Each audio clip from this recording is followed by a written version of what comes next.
Good evening, free enterprise fans around the world. Welcome on in to the Friday night community race edition of Free Enterprise.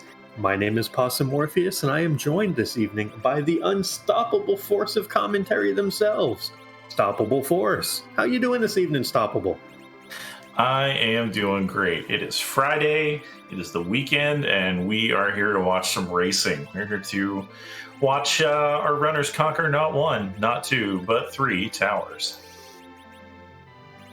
Three towers indeed. Our runners got to conquer these three towers on Monday night, and they get to do so again tonight.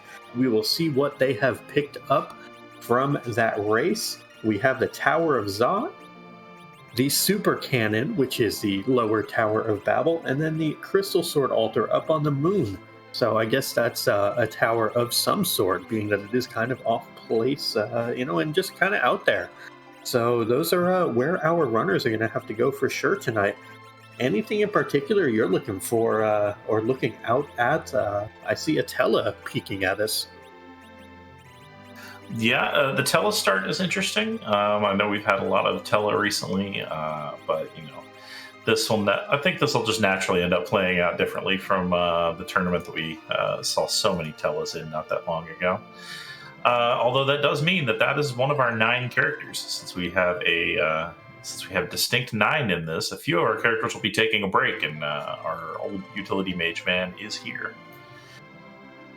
Yeah, and I mean, one of the nice things about Tella on this flag set is he has exit right away. I mean, he has it on any flag set, but we have, I believe, on this vanilla trap chests and T Wildish, which means a lot of those out of the way loot locations, you can just run on in, pick up some really high tiered loot, and go ahead and exit out with that Tella. So a really nice start for our runners to be able to just kind of go through and pull some really good loot. Yeah, and they'll definitely be incentivized to go looting here at the beginning, because every shop in the world just sells cabins. So you're going to want to use that T Wildish and those treasure chests and Tele exiting to get as much as you can. Runners are off to the races here. 1 wizard robe from a blue robe in Baron Castle, and then a pile of goodies from the loaded starting kit. And we got a Sid as our second character. Yeah, we do have a Sid here. Sid's a very strong melee character to start out with, even with just a wooden hammer. He still does a lot of good damage, but if you can find an Earth Hammer, an Ogre Axe, a Poison Axe, anything like that, get him some good bopping going on, and he can carry you through the early part of the seed. But we'll see where our runners go. We have Rybon, who is the defending community race champion. He did win Monday night. So we'll see where Rybon goes. PK, I believe, finished top 5. And then Poydrak and Reckless Charlie, both phenomenal runners. Looks like everyone has decided that Watery Pass is the place to be. I assume this is in part because you have a Tella, you have the exit spell, and you have a good chance at some good loot. Yeah, if our runners... Watery Pass already has a higher than average loot level, just because there's no other reason to go here. And with Tella, you can actually go maybe even deeper than you're used to going to get some of those treasure chests in the middle areas, just because Tella can warp you back out at in an instant. Seeing a lot of fire swords. I think I saw a glass hat somewhere and a power shirt. Power shirt's going to be real nice for that Sid to get to bopping. That power shirt glass hat combination means that one of those characters is going to be more or less unkillable for about the next 60 minutes. That is a ton of physical defense. It looks like we have PK opting to exit out, go to the back of Watery Pass. We have Rybon opting to make a deeper dive along with Poydrak, and then Charlie has decided he's going to go play in Damsian. So we get a ton of divergence on our early looting from our runners. So going to be interesting to see what pays out for the runners. I see a rune ring for some of our runners going deeper into Watery Pass. Damsian not looking so hot though. Yeah, Gaia robe not nearly as great as the hat, and samurai helmet's nice, but you already got a glass hat from Watery Pass. I guess if you really want to spread the defense around, maybe put the glass hat on your Tella so he doesn't just crumple after one punch. I'm not seeing a lot of these really nice consumables in the back either, like you want. There's just a succubus, the power staff that Rybon found on the hidden trap or the hidden chest off to the side. That will be really nice. I do. You can either get some damage out of Tella, or you can have him swing it in Berserk Sid, and that's really handy before he actually learns Berserk. Yeah, that's what I was going to say. Is I hope that we get to see some of that power staff proccing, where you put the power shirt on Sid, you put a good weapon on him, and then you bonk him with Tella. Now, one of the fun interactions that we'll get to after we find out what our free key item is, which is the pan. So it, a good key item you get for sure, with case summon on as well. But one of the neat interactions with a power staff and a glass hat, the glass hat actually prevents you from being power bonked. So you need to make sure you don't put that glass hat on when you go and power bonk somebody with that bonk staff. It cannot berserk them then, because this game is perfectly coded and it is all featured content, no bugs at all. I did not know that, and I've probably run into it before, wondering why this power staff wouldn't work. Just assuming I was bad at procs. Charlie heading up Mount Hobbs, hoping to find a third character, just finds an Edward facing off with Golbez. They could stay there all day. So we do now know that there's a Fusoya and Kaipo. There's an Edward on Mount Hobbs. There's a Sid and a Tella. So we know 4 of our 9 already. That Fusoya going to play a pretty large role if our runners are able to get him early on. And honestly, later on, no grind needed. You can go ahead and, just cast nuke on things. I'm a little concerned on the top left of our screen. We have a certain runner who is going into a certain location called Antlion Cave, and I need to know who has possessed our top left runner. I think PK may have been replaced by a body snatcher. The runner is so famous for fading Antlion Cave that it's practically a meme, and his name is in Antlion Cave before anyone else. Yeah, I don't know how I feel about that. I guess maybe as Antidel's pointing out, he has exit, so that might be the reason. But that is definitely a strange one. Something we'll have to ask him about. Maybe feeling the pressure of the big stage tonight. Yeah, he is up against the defending Monday Night Champion, and finds a Valvalis for his trouble at the bottom here.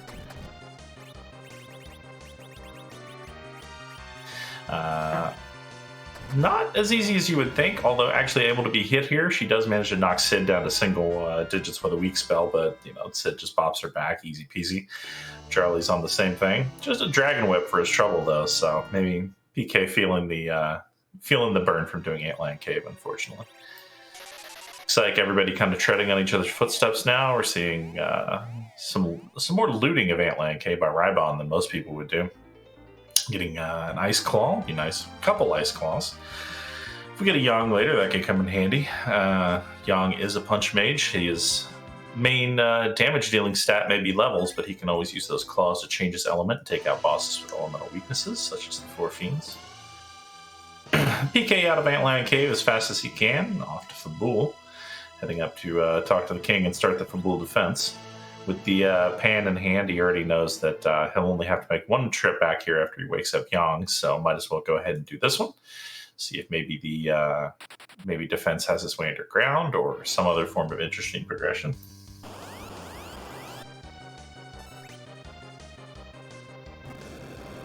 Just finding more rune rings in Antlion Cave and a Dark Elf sieging Fabul today.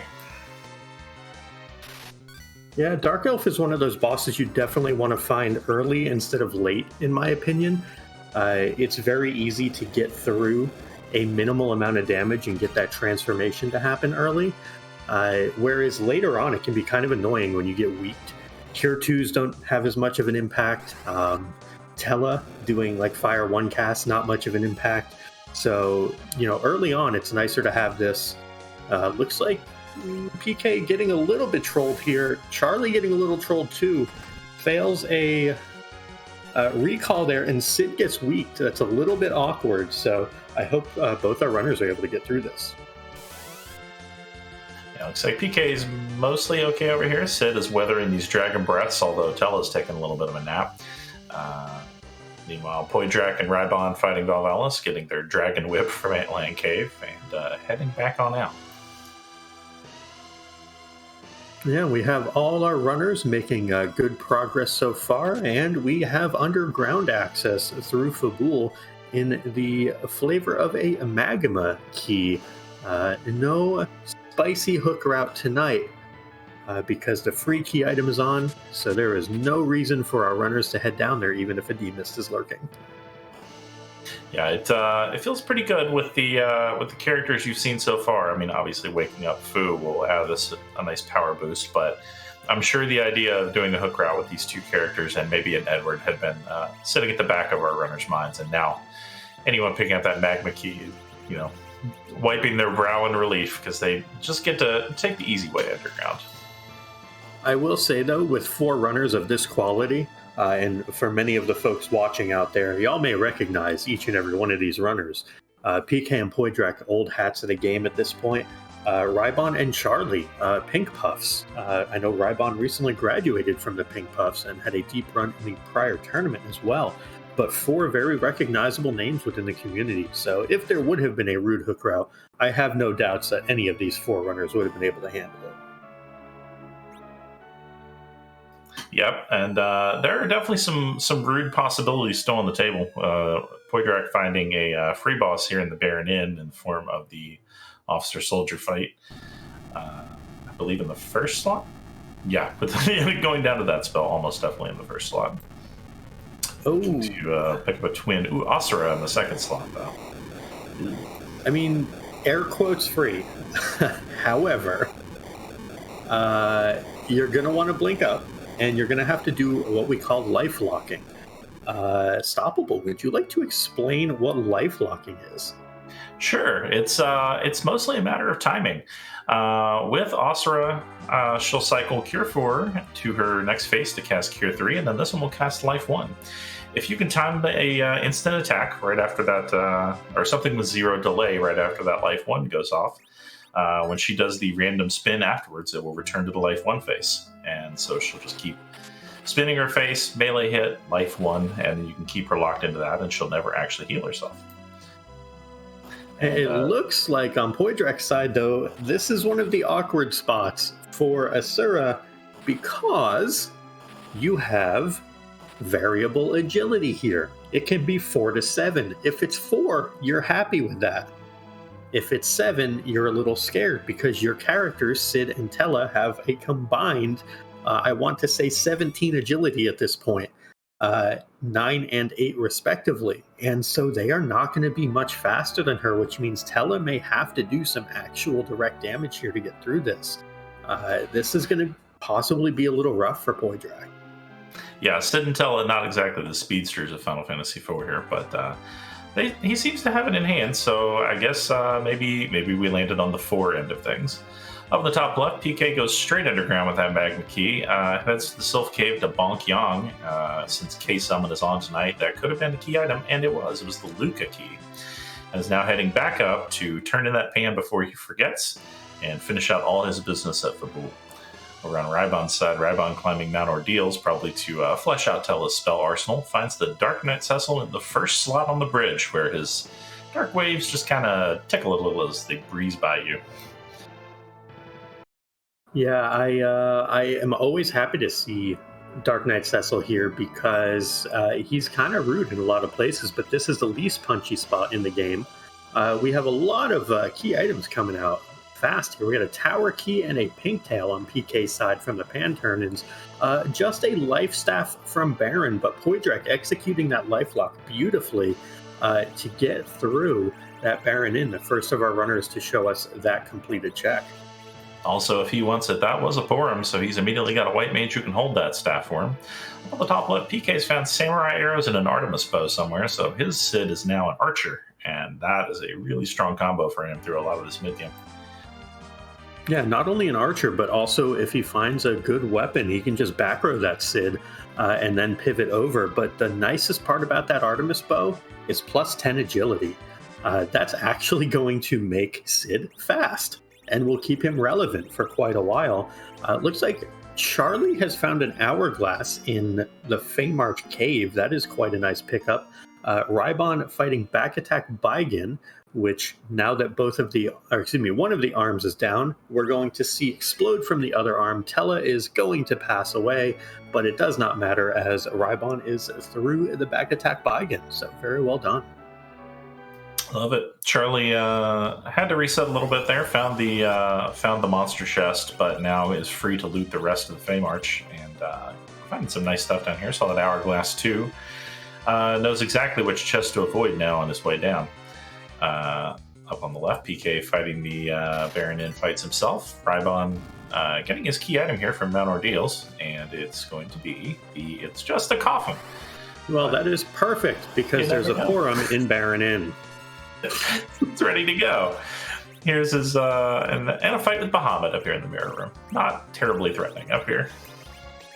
No, it's only 1,000 health. Going to be able to get through this pretty easily. We won't see any sort of shenanigans from this Bahamut.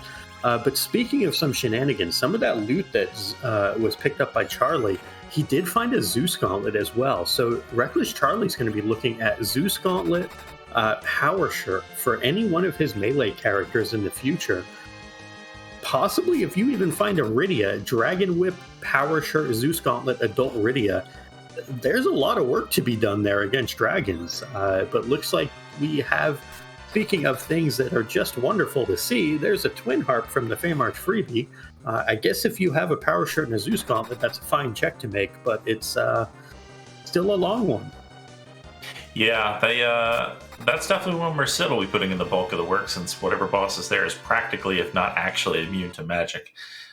So Sid will be putting in some work there. And we're actually going to get a check to see what the bosses are down here in the King-Queen spot. Dr. Lugay in the King spot, and Leviathan moved over one spot into the Queen slot. Not anything that Charlie wants to deal with right now. Yeah, I mean, I think with a Wooden Hammer, a Power Shirt, and a Zeus Gauntlet, Sid would actually deal good damage to Dr. Lugay, and then you could use Star Veils on the second form and eventually get through it. But the time investment would be just wild and completely unnecessary. So I think it is very, very smart to bail out on that and seek greener pastures. And we do have PK seeking greener pastures, also going to check this Feymarch, while Charlie is going to turn in a pan. Rybon getting his life staff soon from Baron, and Poydrak climbing Mount Ordeals. So it looks like we have a bit of overlap from our runners. So let's go ahead and give a huge shout out to our restreamer this evening, Dathis, who has rolled us surprisingly little vanilla so far, for being the king of vanilla. Getting through those tech issues we had to get started, and we appreciate everyone's patience while we got all that sorted out. So thank you, Dathis, for all your behind-the-scenes work. And then Elias, thank you so much for pushing and not eating the buttons so that folks can see what is going on this evening. Yeah, there is a lot to keep track of here, and I know from experience, tracking a four-person race, especially when they're all going in different directions like this, can get pretty hectic. So great job, and shout out to Dathis for not panicking during the last-minute technical issues to get the race started. I know I would have freaked out, but Dathis has a cooler head, and he's very experienced at this, and I guess he's hidden all the vanilla much deeper in the seed. PK staring down those bosses in the Feymarch, trying to decide if that Lugay is worth the time right now. Also opts no. Yeah, I think that's the classic example of can I versus should I. He probably can. He probably shouldn't. Not now. Not at this time. Although possibly could consider going up and knocking over that tower key if he really wanted to get an objective out of the way with a key item check behind it. Although then the possibility always hangs over your head. What if I have to come back later for the top of the tower? But Reynolds will have to go there eventually, as it is one of our 3 objectives. And right now, only PK has the tower key. Oh, no, right. Charlie has his too, excuse me. Yeah, I definitely don't hate going and taking out the tower key. You also have a Wooden Hammer, a Power Shirt, and a Zeus Gauntlet. Sid can probably take out the trap chest as well. PK checking the PK chest and does find one of those trap chests. Looks like we might get a stop cast here, I believe, to make sure. and maybe some bonks from a small child. We'll see what PK opts to do here. Doesn't look like a Zeus Gauntlet's on Sid, though.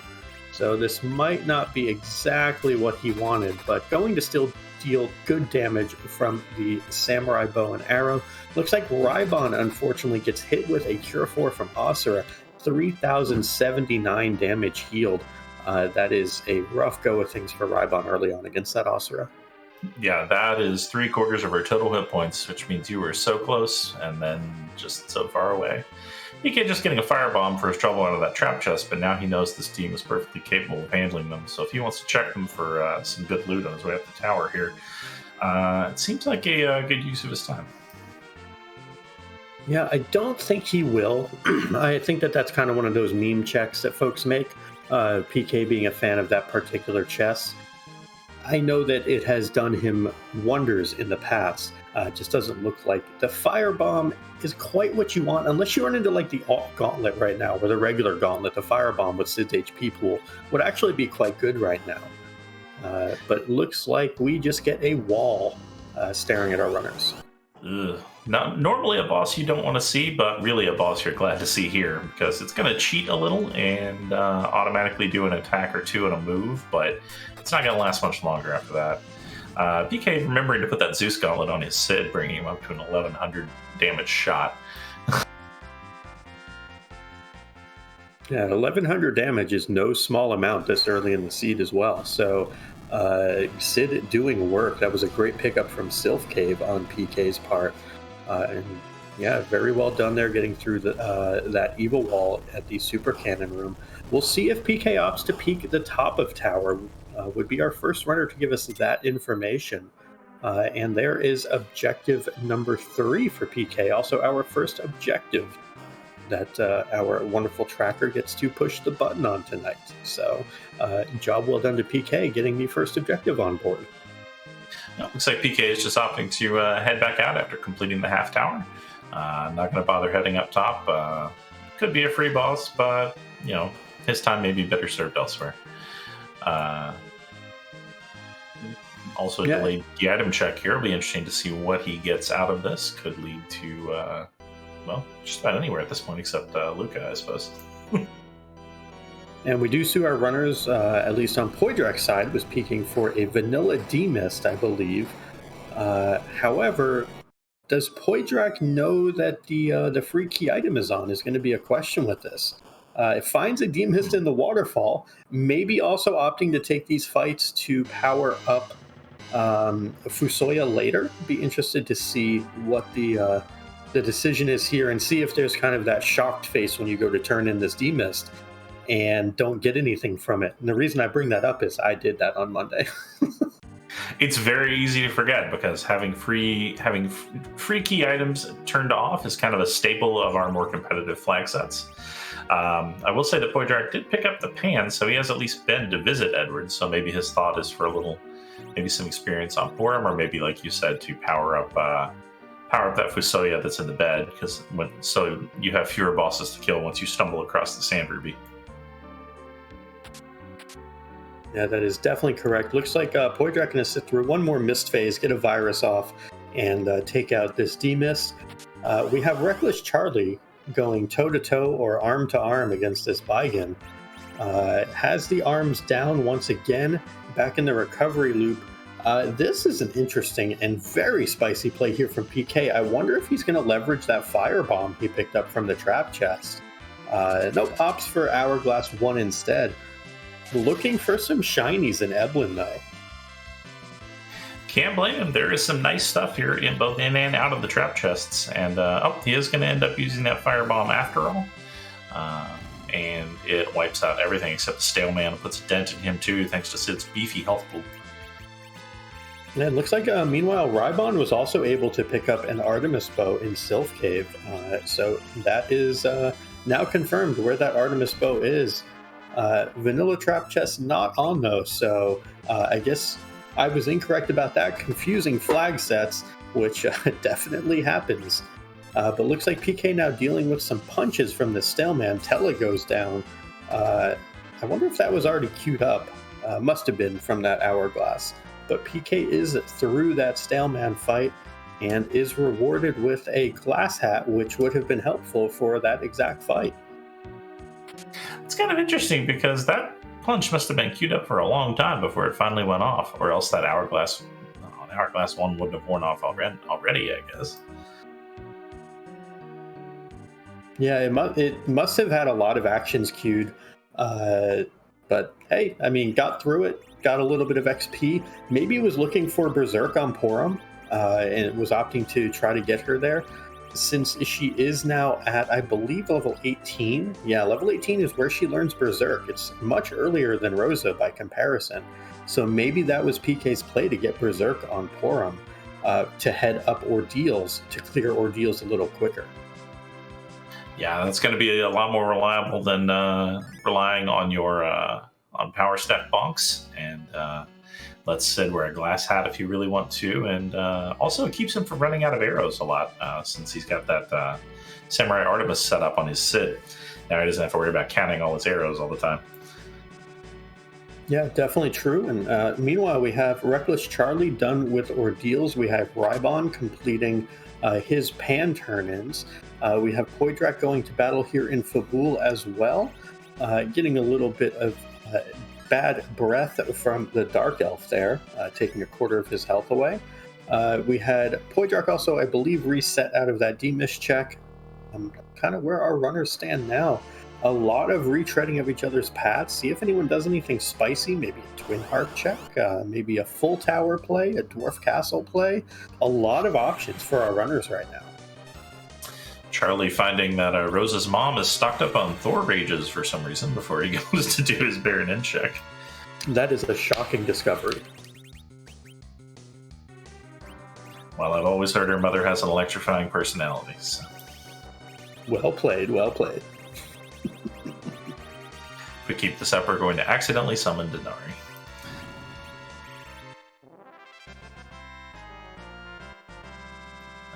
Alright. Yeah, runners, Poydrak finally going underground now. It'll be interesting to see where he prioritizes going first.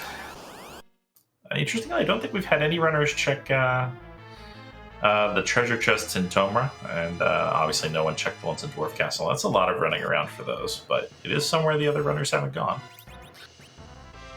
Yeah, Tomra I could see definitely being checked. The towers in Dwarf Castle just take so long that they're good loot chances, but when you can just go through and pick up some stuff from Feymarch, pick up some stuff from Sylph Cave, even when you're going up tower, it makes it so much easier.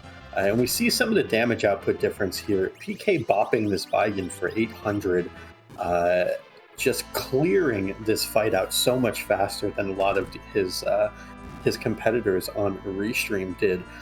So he is a little behind on overworld checks, but man, that power is coming in clutch here. Charlie, I think, trying once again to lifelock the Asura and getting stymied. This time he's opted for a Reflect strat, so that Cure 3 just bounces right off of Asura onto him. So don't have to worry about locking if all her cures just get bounced onto you, which is another perfectly viable strategy for getting through Asura.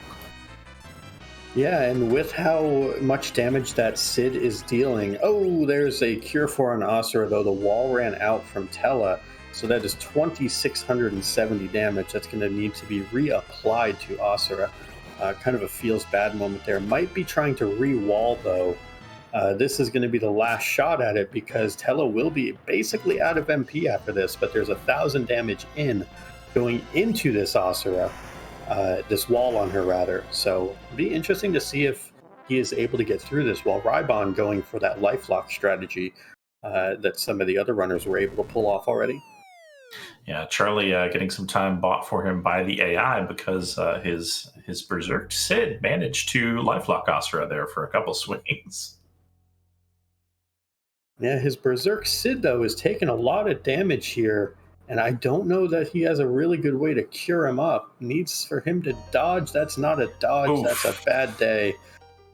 He didn't get any of the reflected curatives bounced onto Sid, so this is not a great situation. Might have to YOLO some J items here.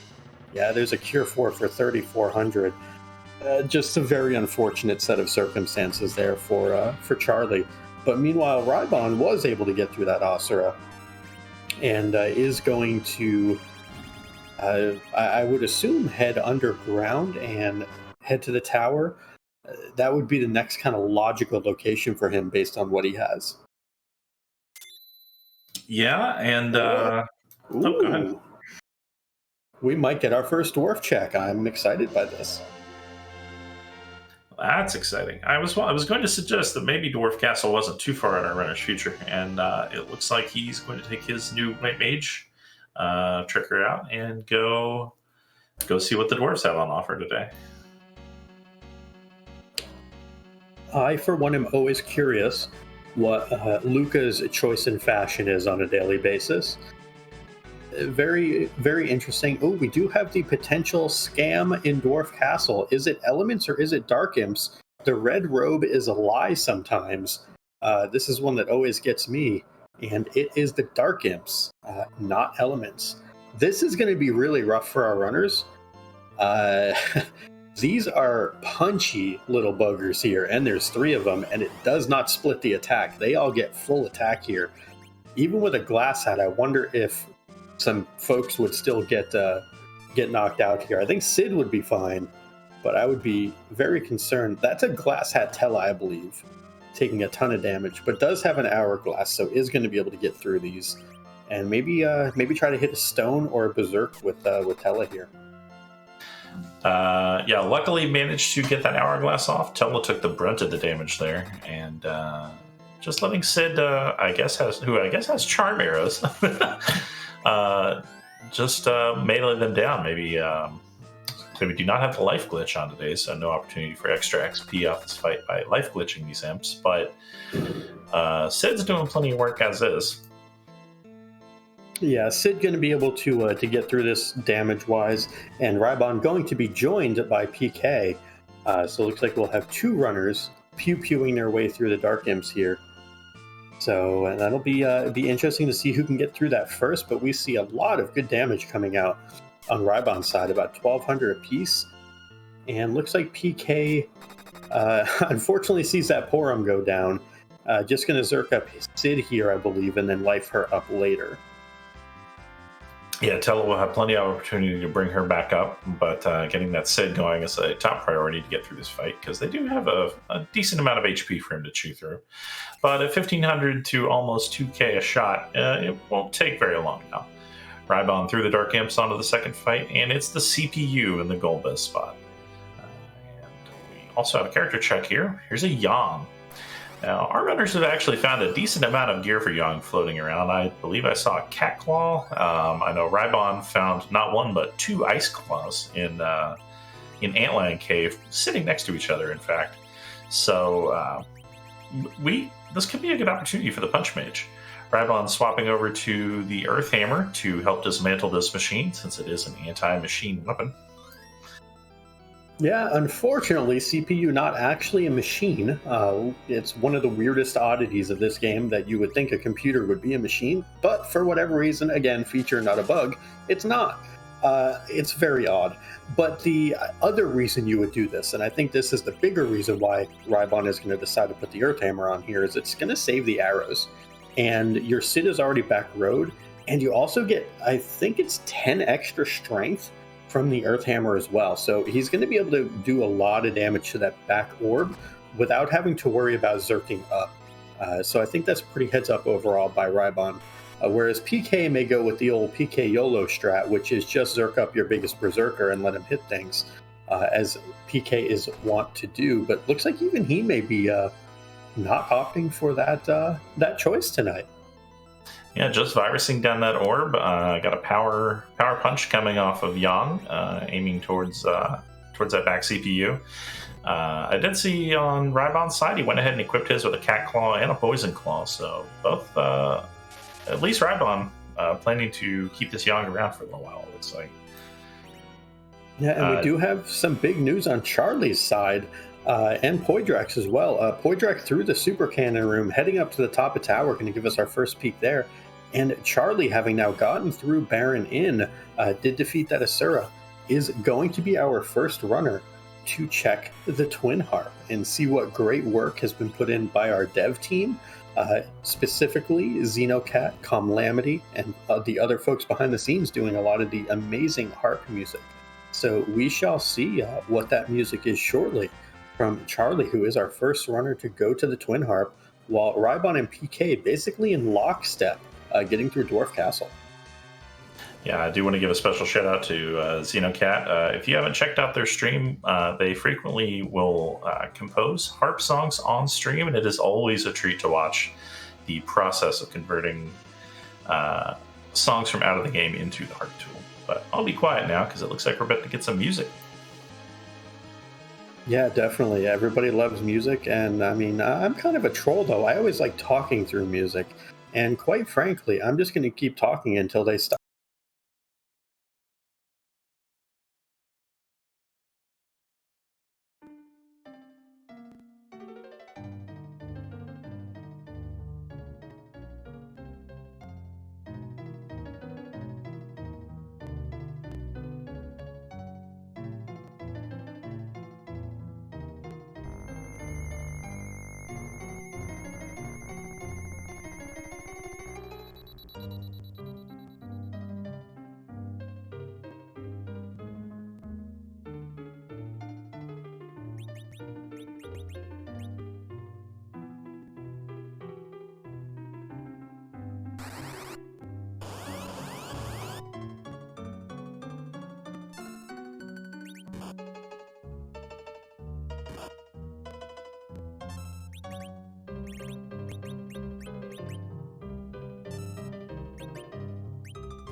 All right, and looks like Reckless Charlie is through music, some rude D-Lunars there, and picks up a Baron key for his troubles. Meanwhile, the Darkness Crystal came from Dwarf Castle, so both PK and Rybon now have it. PK playing around on the moon looks like he's going to be going after the hairdryer's chest. And found a cane up there as well. So someone who could benefit from Avengers, defense swords, and things of that nature. Yeah, surprising amount of happenings while we were listening to Good King Mogomog there. Hairdryer's Chest, a decent source of XP, easy to stop with an hourglass. We'll have to get Young and Kane back up though if we want them to benefit from the XP here. A defense sword here would be fantastic for this Kane. Probably his best weapon, just because of the combined attack and accuracy on it. And also makes him a little beefier. Yeah, and I as a do know. bonus. Oh, go ahead. I'm sorry. No, that was it. Just finishing my sentence. I do know that there was a defense sword in the Feymarch chest, the Pankraz chest, actually, which is the one off that you walk by on the 3rd floor. In Feymarch, you can basically go through and pick up an item there, and he was able to pick up a defense sword. Was that an Avenger on Poydrak's side? I did not see it, but it might have been. Oh, crystal sword. I saw a shiny sword. I didn't see what it was, but if there is a Cecil, that would be a pretty big deal. Yeah, really nice sword for the heavy armor man we haven't seen yet. Charlie looks like he's going to... who's Charlie? Is he liberating Baron? Is that what's happening? Yes. Yes. So Charlie, the only one having done the Twin Harp to get the Baron key. So we have 3 of our 4 runners taking relatively similar routes. Poydrak a little bit behind because of his troubles with the Asura fight and that Demist fight that he took as well, but not by any means out of this.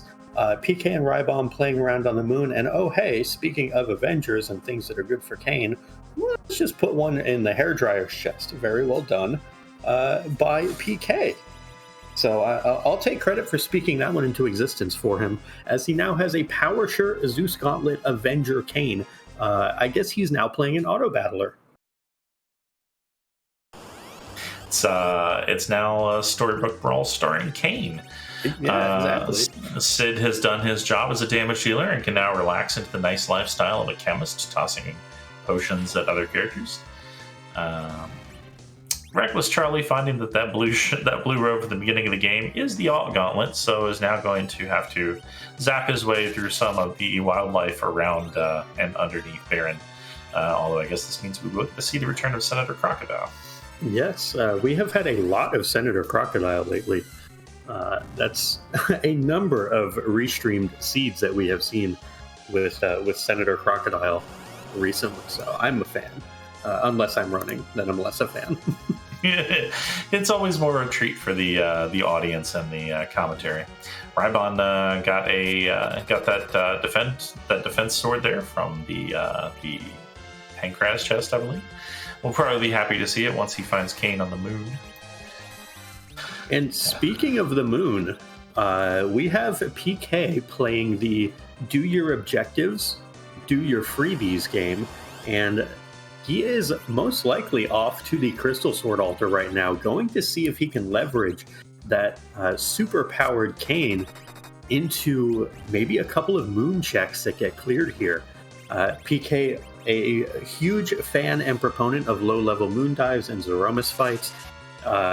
Give him Cure 3 and 900 health on a Porum, plus a single Berserker that does decent damage, and he'll figure out a way to get through the Z fight. Yeah, there's a lot of things up here that you could easily take some chunks out of with a Kane powered up on good equipment going Burr. 2 support mages and an alchemist behind him, and also Yang is here, I guess. Well, I mean, Yang will be good in about 30 levels. Just give him time. Yang is like wine. Just gets better and better with age. Or cheese, whichever one you want to go with. Cheese. So we just gotta keep this Yang alive for these moon fights to soak up this XP, and he'll be off to the races too. Yep, PK is in fact going straight for that Crystal Sword altar. Gonna see what waits up here today. There are some interesting enemies here due to the stat distribution here. Some enemies just aren't that threatening here. Wyvern, though, is not one of them. So, couple fun facts here. 1, you can't run buffer at this spot, so try again. 2, that's a vanilla Wyvern. Dathis, very well done.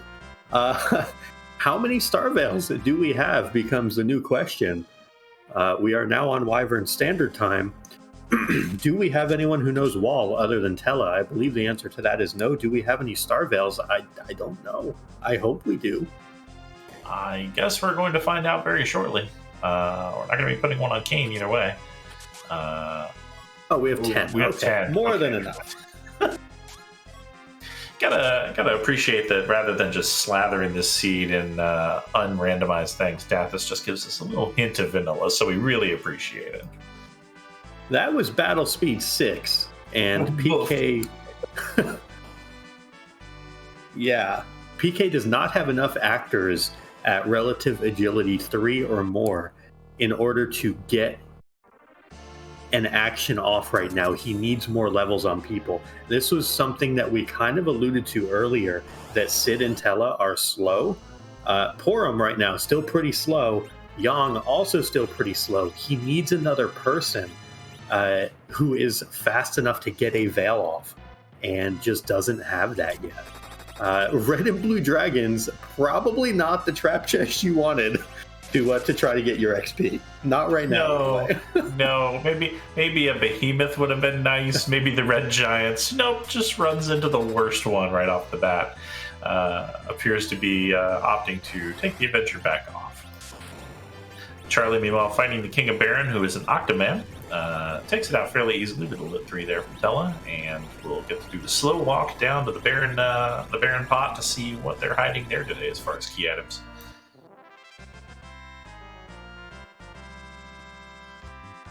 PK taking another swing at this wyvern, it looks like. Yeah, and unfortunately, not good enough. Yeah, even with the Avenger off, Kain needs a partner. This is one of the tricky things about agility in this game, is that Kain by himself is absolutely fast enough, but Kain needs literally any other person to hop into the queue to get it clogged just enough to get that veil off on Kain. Once he does that, the fight can stabilize, so he just needs like probably 3 to 4 levels on any character, and he'll be able to get through that. So I think he's now going to go look for other fights on the moon to get through. But that does give some of our other runners a chance to do some other checks and maybe catch up. And we also have Charlie, who is on a wildly different path than everyone else right now. So if this Twin Harp to Baron chain yields, the Earth Crystal, for example, that would be huge for him. We don't know what's in the Baron basement yet, but Charlie does pick up half of the forge. Yeah, just an adamant rock. Not the forward progression I'm sure he was hoping for, but could turn into something interesting later. Looks like Charlie's now going to go check out Dwarf Castle. We'll be picking up his Darkness Crystal shortly.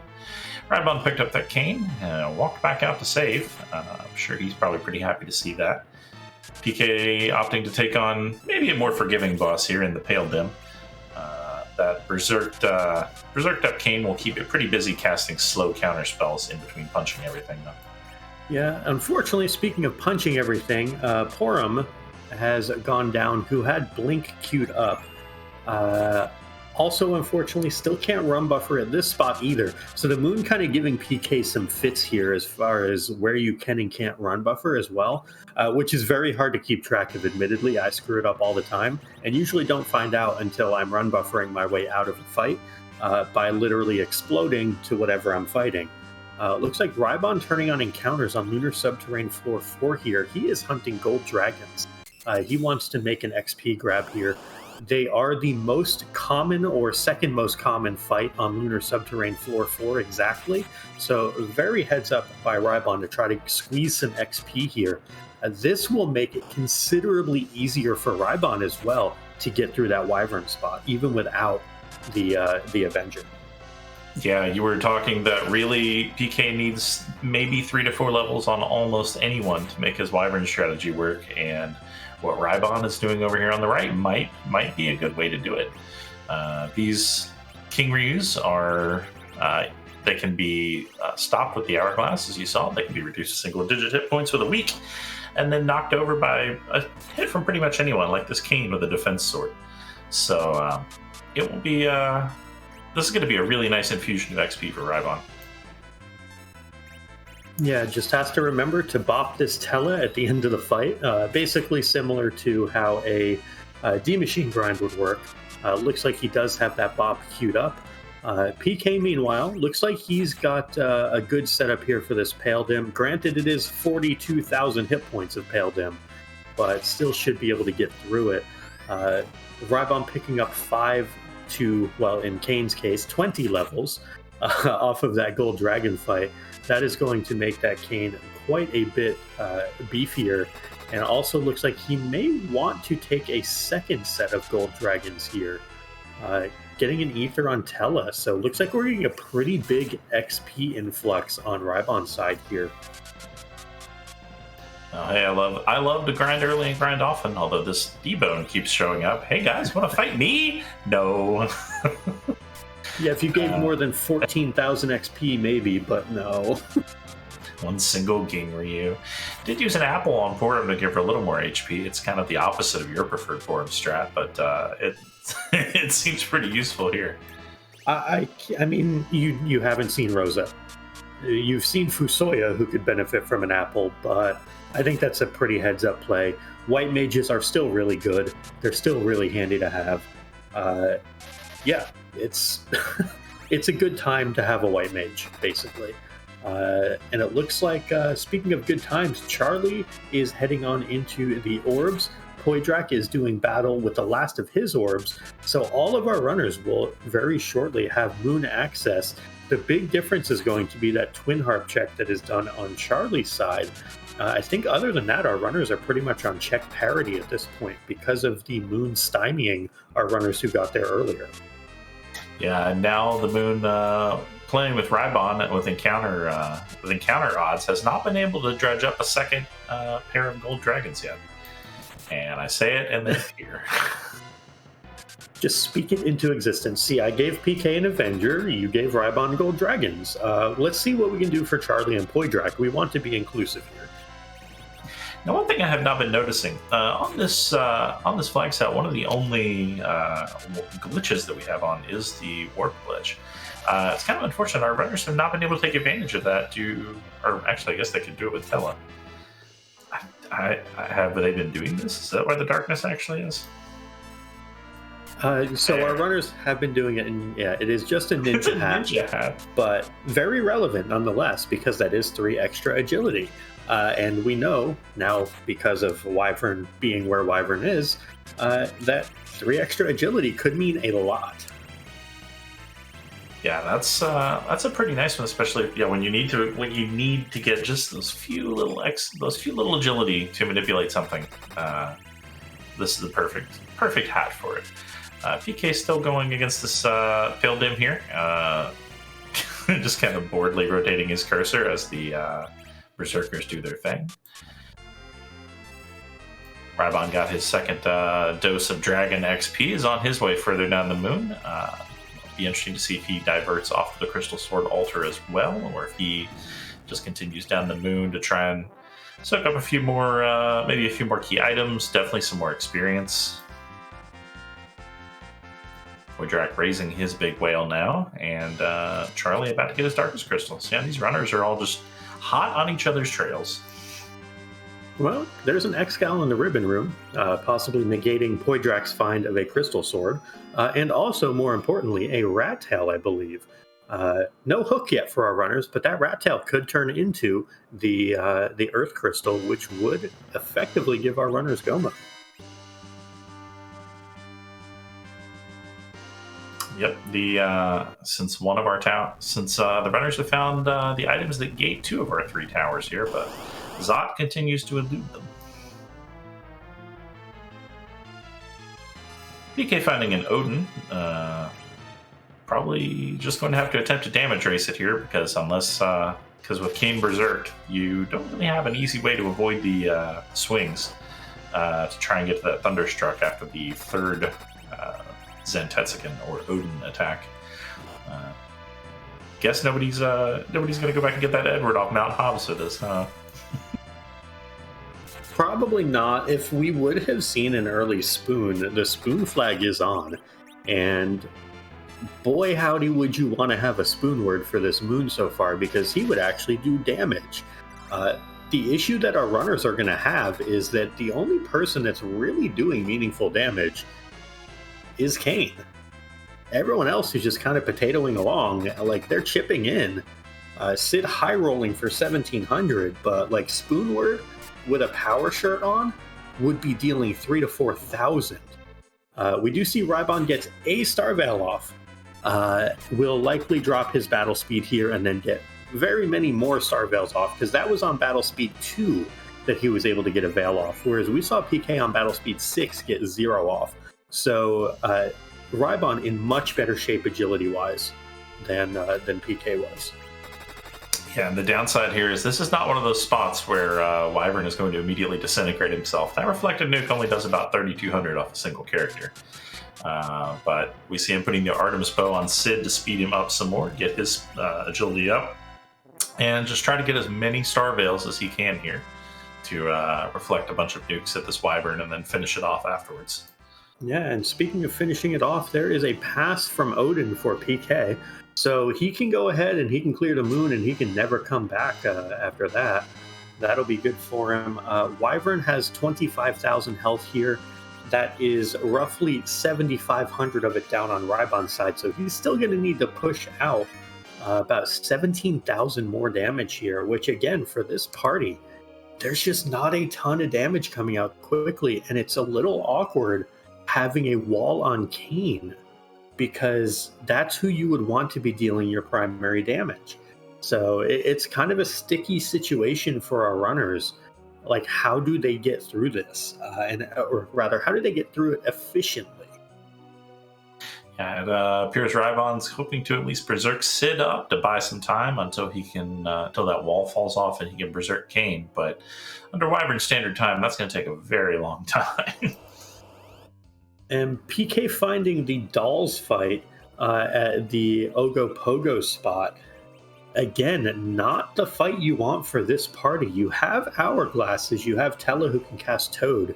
Definitely can prevent that transformation, but that is a long fight for this party with no good form of AoE, unless our runners have found a Soma drop for Tella to use Meteo on, but then that might also bork their agility and ruin that good setup that they have. So a tough situation for our runners. Lots of kind of icky bosses, but looks like we are going to get a reprisal of music from Poidrak while we have everyone doing battle with various guards and wyverns and other things on the moon.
Well, we're going to do it, folks. We're going to interrupt music to bring you this important news bulletin.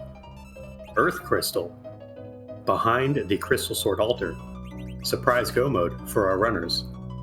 Hard required, Crystal Sword altar. There you go. And PK has the pass from the plague spot, so he is in a good situation here. So very well done to our runners who chased their objectives. Yep, PK going to be able to go up to Mount Zot, clear it out, or Mount Zot, sheesh, the Tower of Zot, clear it out, and then double back from Baron to here to goes to Zeromas if he likes. Rymon did not pick up the pass, so he, after clearing Zot, will have to take another trip back down the moon. And what this also means is for our runners who did Twin Harp, Baron, in Charlie's case, completing the Forge, all of those great checks for other seeds. So a little bit of unfortunate routing there. Looks like we do get some rating of that treasure on PK's side. Maybe we will get it on Rybon's as well, but we have a white spear. We have the inventory some box. other goodies in there.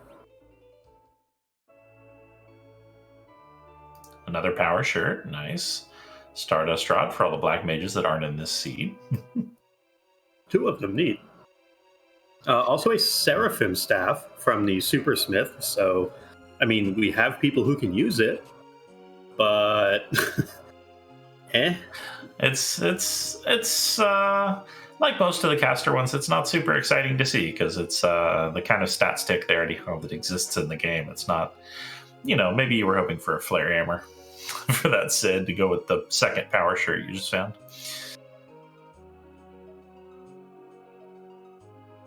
Yeah, that's definitely true. A flare hammer is like Crystal Sword Plus for Sid. It is unbelievably good. Sid with a power shirt or a Zeus Gauntlet plus that flare hammer, maybe both. You could easily see him doing 8,000 damage a swing. Like, it is that bonkers. But we have both PK and Rybon racing up the Tower of Zot now, having done that treasury. Again, big difference here. PK is on what will be 10 key items once he gets his crystal as well. But also having that pass. I don't even know if he needs to grind at this point. Again, PK being a huge fan of low-level Z strats. We'll see if he's willing and able to pull that off in this case. Rybon going to be, let me see here, actually also at 10 key items after this crystal. So we'll see if either of our runners opt to grind here. Both greeted by a Sparkle, which is just a plague, so not bad at all.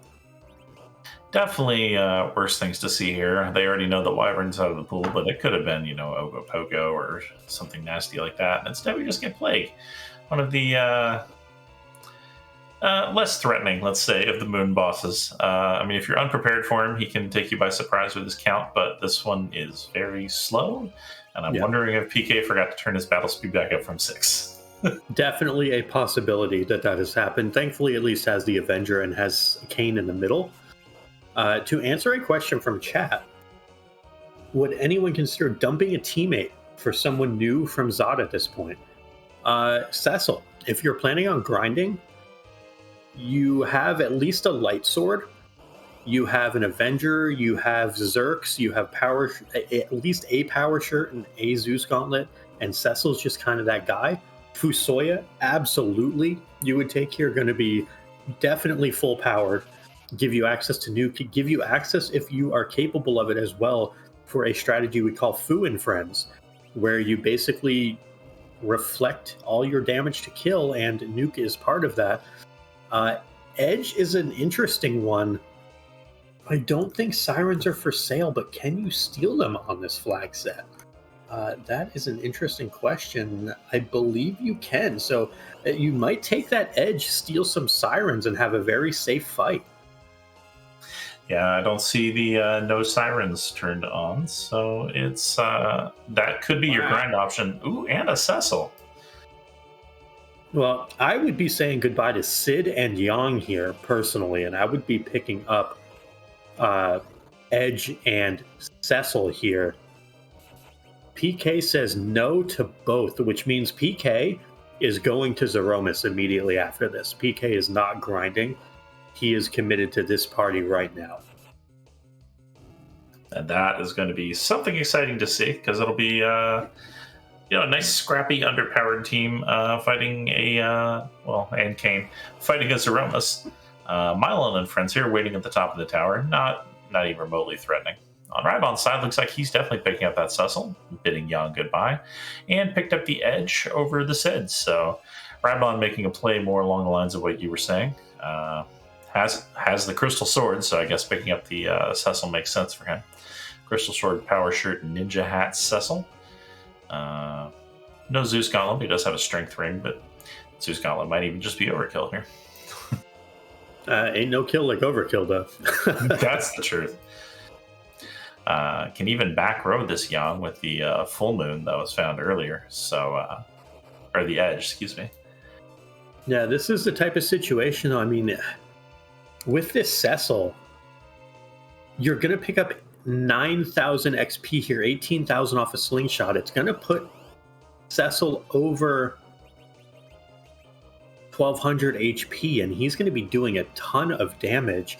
But Rybon does have to go back and walk the lunar subterrane.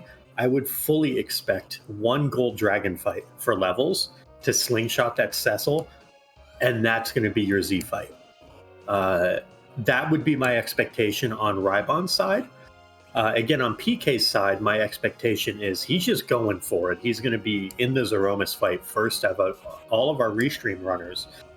I don't know what's happening off stream. Should probably take a look, but here we are. Let's focus on the folks here with us.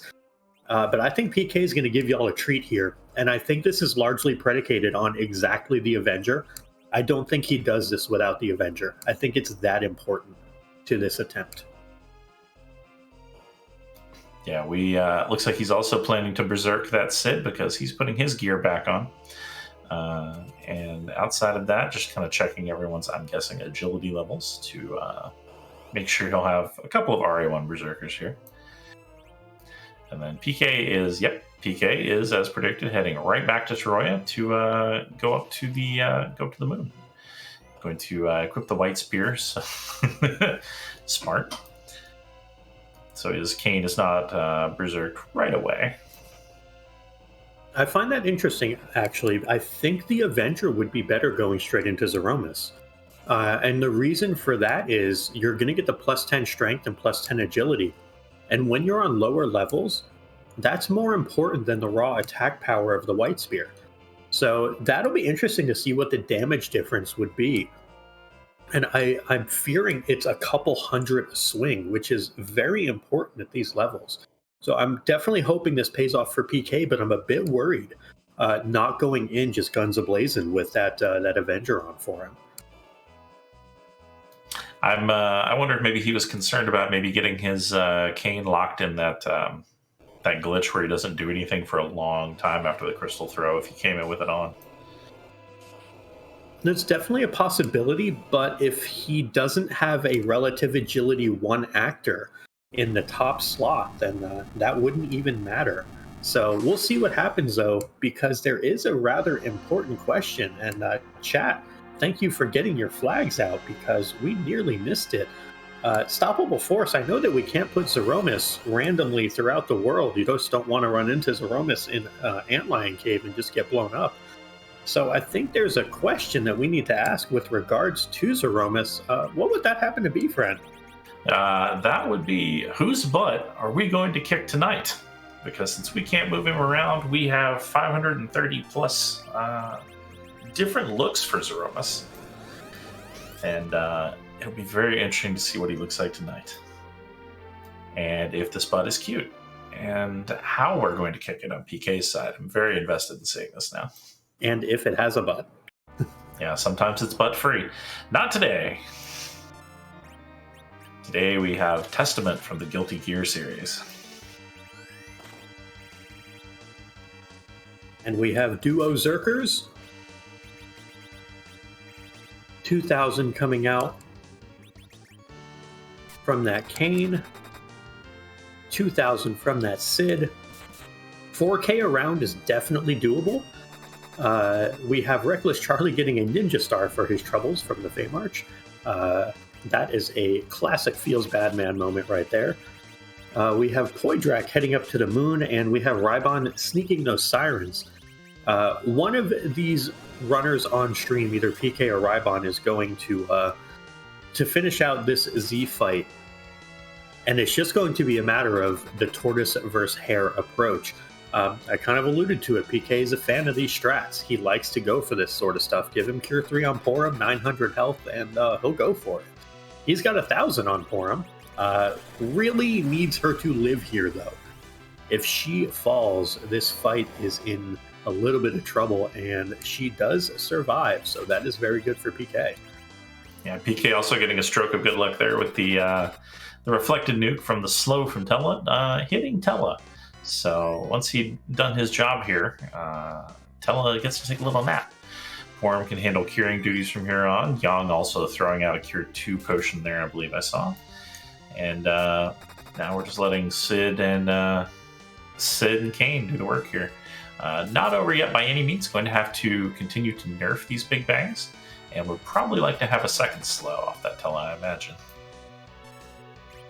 Yeah, a second slow would definitely be nice. The issue with that is getting the amount of actions off to make that happen. We also see Rybon over on his side sneaking a siren, or attempting to anyway, from the centipede. Rybon going very much so the slow and steady, or sorry, not slow, still very quick, but the slower and steadier approach of I will take one attempt at Z, I will take my power overwhelming, and I will do this. So going to take that silk web from the centipede, using some cry strats, Edge failing to be a ninja, just doing his thing here. Looks like PK opted to not nerf that big bang. Kane goes down, Porum goes down, Sid's still swinging. That's a bit of a tricky situation there, because we're probably looking at a black hole, which is going to at least buy him some time to recover, but a bit of a rough one there. Maybe opting to just try to not get Yang bopped and then take a full wipe might be the thought process there. And it looks like we get a D-Machine grind on Poydrak's side as well, so we're getting a little bit of everything tonight.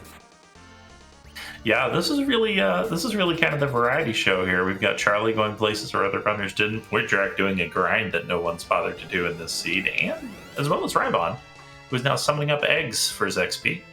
Gonna get some levels on that Cecil, and I can't blame him. I like that approach. If you're not as comfortable with these low-level strats and with recovering when things go awry, like they have here and maybe are about to do again,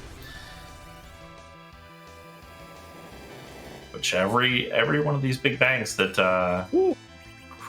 luckily that one went well. If that big bang had gone badly, that would have just been another chance for Rybon to catch up. Yeah, it looks like PK still hanging in there, getting that Cure 3 going. The black hole's going to fire off, which is going to buy him a little time to recover. Doing everything he can to get through this, though, and doing it very well. One of the other interesting things, though, is while PK is going to be in this fight, kind of chipping away, Rybon is basically that freight train that is a-coming. There will be no, second Z fight or wipe on Rybon's side. This is set up in a manner that he knows he is just going to win this fight. So PK needs to avoid things like counter nukes on Porum, which make it very awkward now for nerfing the next big bang. So that's a bit of an awkward target there. Sid also lost his samurai arrow to that black hole, so having to pivot over. But this is that nuke at least tells us we're in phase 2, so the HP refill has already happened. But this is a little bit of a scary part of the fight now, because I believe we are relying solely on Kane for damage at this point. Yeah, PK looking around his inventory for something else to use with Sid, and doesn't even have a melee weapon for him or a second set of arrows. So this is now the Kane show. And these are going to be unnerfed Big Bangs as well.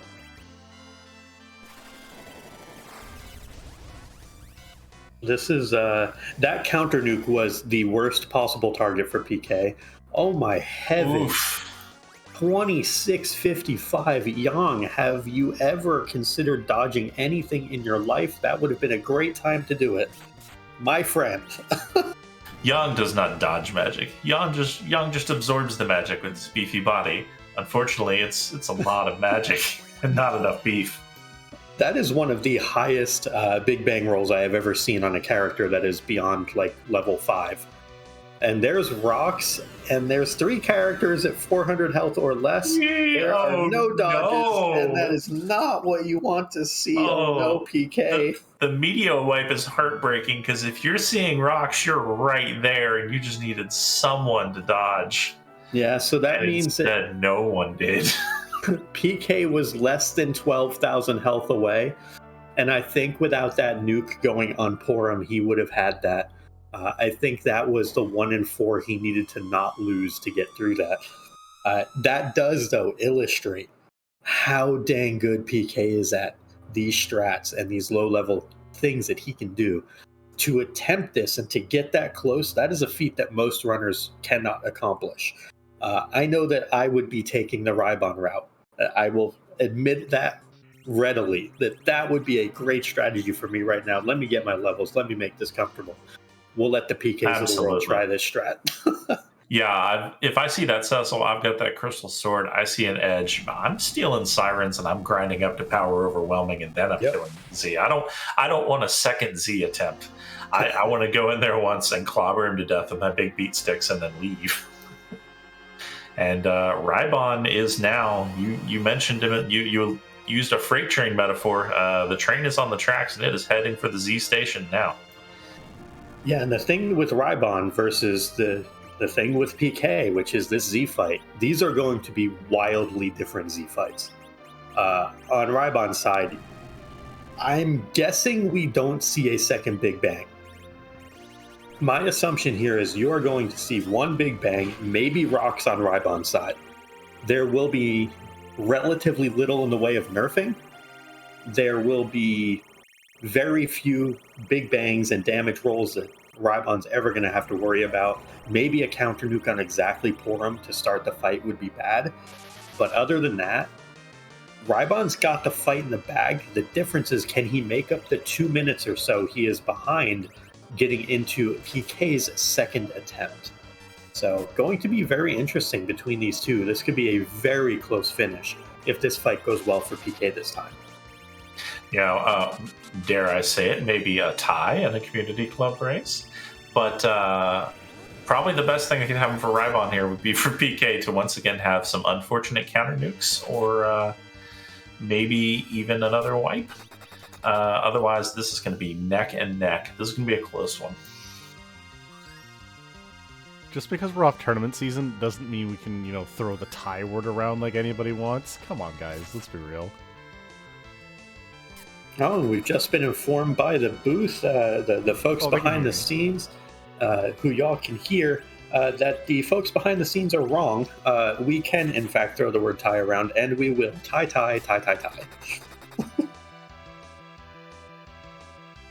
If Rybon tied, I think that still counts as defending his title, at least in my book.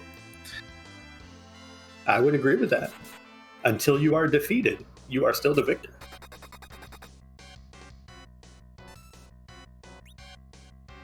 Charlie is finally up to the moon on this side too, so starting to take a dive and follow in the footsteps of these other two runners. Probably get his objective and then discover it's required for another objective, because Dathus rolled a very mean seed. Part is, not only is it a double, but it's a vanilla double. In a sense, you have the vanilla wyvern, you have the double coming from it. It's everything you could really want for all of the race memes and the excitement factor as well. And holy cow, do we see some exciting things on Rybon's side, though. That was a 5,000 damage swing from Cecil to go with the other numbers that we're seeing from Kane and Edge. A lot of damage coming out on Rybon's side. Charlie getting the news of, oh, hey, here's your friendly neighborhood wyvern. Gets up a couple Star Veils, though, so I think he's going to be okay. Certainly not going to lose his entire party right away, and gets about 6,000 damage in on that wyvern right away. Yeah, just going to lose his damage dealers, but kept his white mage and his chemist here alive, so picking back up Kane and Yang to finish the job.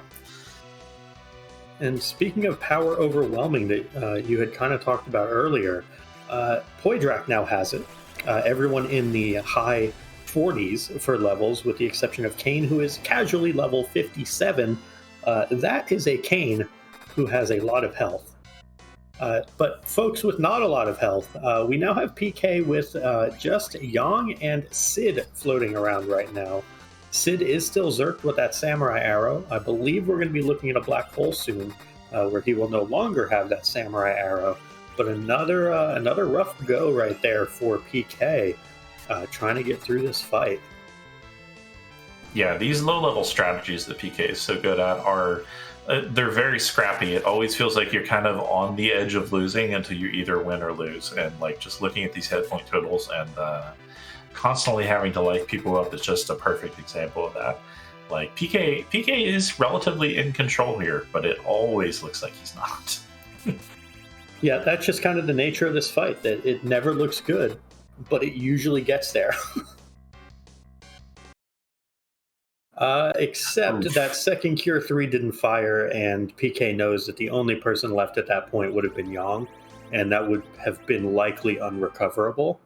So unfortunately, PK on now attempt number 3. At least between the two runners on screen, I think this gives Rybon a decided advantage. The question now also is there enough time for folks like Charlie or for Poydrak to catch him as well, or other runners who might be off stream? There are rocks on Rybon's side. I know he finished a Monday race in about an hour 17. Looks like that hit from Cecil finishes the fight in an hour 19. Rybon, your on-screen and off-screen first place finisher, not just Monday, but also Friday. GG to Rybon, sweeping the 3-tower community race flag set. Very well done. So, since he's finished the 3 towers, does that make this the return of the king? I would say so. The return of the King Pink Puff, in fact. Yeah. And I believe we are going to be joined by Rybon for an interview as well, so we shall see if we can get him in here and have a little discussion with our defending and returning champion now.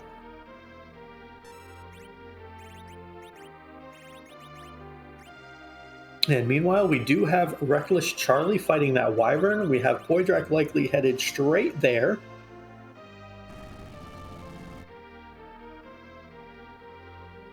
And we will see our other 2 on-stream runners in go mode very shortly. Poydrak making a stop at Cave Bahamut, maybe hoping to find his Earth Crystal in here. Just needs to go fight that Vanilla Crystal Sword Altar, but could be something interesting down here all the same. Maybe this is where that spoon is. So that sound tells me that we are joined in the booth by Rybon. Hey, hello. Hello, and GG's. GG's. Thank you. I have no idea how I happened to win that one, but it was an interesting seed. Well, you did in fact finish all the objectives and your Zeromus fight faster than your opponents, and I can tell you that is how you win these things. So, job well done. Appreciate it. Yeah. After that Athera in Baron Inn, I felt like I was immensely far behind. Yeah, I will say you were not the only person that had an issue with that Asura. It definitely gave not just yourself, but a couple other folks some issues. So that was not just you. So if you go back and watch, you will definitely see that you were not alone in your struggles with that Asura. So do not let that get you down whatsoever. And you recovered beautifully from it. That's good company to have then.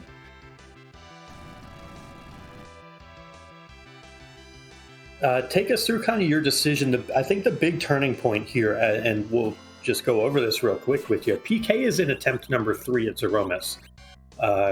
Was in the fight miles ahead of you, but opted to go with the very aggressive line of taking an Avenger cane, which he found from the hair dryers, and going into Zeromus with Sid, Yang, Cure 3 on Porum, and a cane with an Avenger. You saw the Cecil, you had the Crystal Sword. You saw the Edge, you took the Edge to steal some Sirens. Did you ever have any thoughts of going low-level strats, or were with those two characters, was that an easy decision for you? With the Crystal Sword in hand, taking the Cecil was a no-brainer in my opinion. And I had decent enough weapons for Edge with that Full Moon and the Ninja Sword that I picked up pretty early on. I don't remember where, I think maybe Lion Cave. But no, it seemed pretty... If they weren't there, I was fully prepared to go give it a low-level strat shot. With Tell as an anchor, maybe do a couple of Gold Dragon on the Moon by the time I finally have 10 key items. And just go in there with a Yang, a Sid, and a Cane to actually do damage. I'd probably fail quite a few times as well, giving that a shot, but I was fully prepared to try it regardless. But the moment I saw that Cecil, I'm like, well, I actually have, some offense now, because I was definitely lacking offense for the majority of the game. I was very surprised to pull a Crystal Sword and then a second Crystal Sword from just randomly doing some looting in towers, so sometimes you just get lucky, I guess. Better lucky, better lucky and good. So it helps when you have both. I did also want to ask you, because we do have Dathis, the king of vanilla, who rolled this seed. There was not a lot of it this seed, except for one very important piece of vanilla. How did you feel when you ran into that important piece of vanilla on the moon? When I ran into that one, I thought, well, this is a low magic spot, right? I don't need to Starveil everyone, and Wyvern pretty quickly changed my mind on that. But no, it wasn't too bad. I was only able, I think, to get 3 Starveiled off, unfortunately, and Wyvern was a little bit of a pain. Very fortunate for that to effectively be a dirty double. If it wasn't, I'm sure if it was behind, say, music, then I was in deep, deep trouble, because I'm sure a lot of people would have done music prior to diving the moon. But by that point, I fell so far behind after what happened in Asura and everything like that, and even giving Leviathan in Asura spot a try, which I thought that was supposed to be a low magic spot, a high physical spot, but apparently not, if they kind of high both. So after all of those stumbled along the way, I'm like, well, I have to try something drastic here. So down to moon, let's just do our objective, and it turned out it was actually the right call. Yeah, it definitely was. And, you got there, not for the first time on this flag set. You got both Monday and Friday. So, again, huge GGs on that. With regards to that Leviathan at the Asura spot, the magic there is obscenely high, and the physical is pretty high, too. So, yeah, that is a nasty spot for Leviathan. It's not a pleasant time, which you found out, unfortunately. Yeah, just some knowledge I'll tuck away for next time. I'll try not to do that. Definitely. So early on in this seed, y'all had characters. That's about the nicest thing I can say about it. What was your thought process? I know that you had picked up some nice looting, some nice stuff to get those characters going, but what was kind of your thought process with the characters you had found, a Sid, a Porum, a Tella? Were you happy with that? Were you wanting more? Like, what was kind of your mindset there? My mindset was, well, I have a white mage, and even though Porum is not everyone's favorite white mage, she's serviceable. So that's pretty useful. Sid and Tella are 2 excellent late-game anchor options, and Tella does indeed open the D-Machine grind, which I didn't really want to do on this flag set, but that option was available. Sid, if you don't want to do that option, Sid also makes a perfectly serviceable anchor, probably more easily anchored with, a Dwarf Axe or a Cursed Ring as well. I mean, he had the equipment options in his weapon slot to make him a better anchor. So I felt like I had a foundation for a pretty decent team. Mm-hmm. Then I found that Edward on Hobbs, I was kind of hoping he would be somebody else. I would normally pick up the Edward, but not behind Golbez, unfortunately. I'm not sure if I'd like to see if anybody actually did pick up that Edward, because if there was a spoon lying around, he would have been an excellent early game thing, an early game option. But no, it was a it shouldn't have been as much of a challenge as it was. I misplayed that Asura so much, unfortunately, but that Sid normally makes the early game pretty easy. And unfortunately, it just didn't for me this time around. And then, then you get a Yang, and then you get a Kane. It's like, well, this is a little bit of reject percent minus Kane. But you gotta play the card that you're dealt, I suppose. Yeah, but you did get through it again. You got through it beautifully. So, Stoppable Force, you got any questions for our double victor on this flag set? Our resident expert on the 3 tower. No, I was just gonna confirm no Spoons or Edwards found on stream yet. A lot of these parties look pretty similar, except for the fact that PK took no one from Zot and Charlie only took the Cecil. Very interesting play from PK, but I've seen PK do some very interesting Z fights, really just making it work with like a very low level Fu and Fu and friends, but sub 1200 HP. That was a very entertaining stream to watch, I think, back before ZZ4. So if anyone can pull this off, it's probably him. Definitely. Well, thank you again for your time and your amazing performance today, Rybon. Everyone, make sure you give Rybon, our first place winner this evening, a follow. Fantastic streamer, does a lot of ladder racing as well. Very high ranked on the ladder. You get to see a variety of flag sets that Rybon can demonstrate his expertise at for you. Again, the king of the pink puffs as far as graduating through that. Right now, the highest performing pink puff in the tournament as well. So well done again, Rybon, this evening. I will keep singing your praises because I'm proud of you, Puffs. Well, much appreciated, and thank you both Stoppable and Possum for commentating tonight, Dathis for this lovely feed, and Elliot for tracking very accurately, I'm sure. Be looking forward to rewatching this one. And you keep on mentioning the Puffs. Pink Puff League starting next week, so anybody watching and wants to actually participate, there's still time. The first flag set is a very I don't want to say easy, but a very welcoming and good beginner flag set. So head on over to the Discord, give it a shot. Just sign up for the Pink Puff League.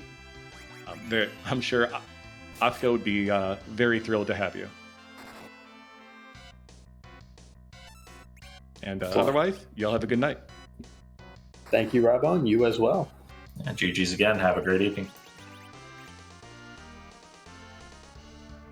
All right, folks. And while that was happening with our interview with Rybon, our winner this evening, we did have a second place finisher off stream. We had the Professor, Flurry14.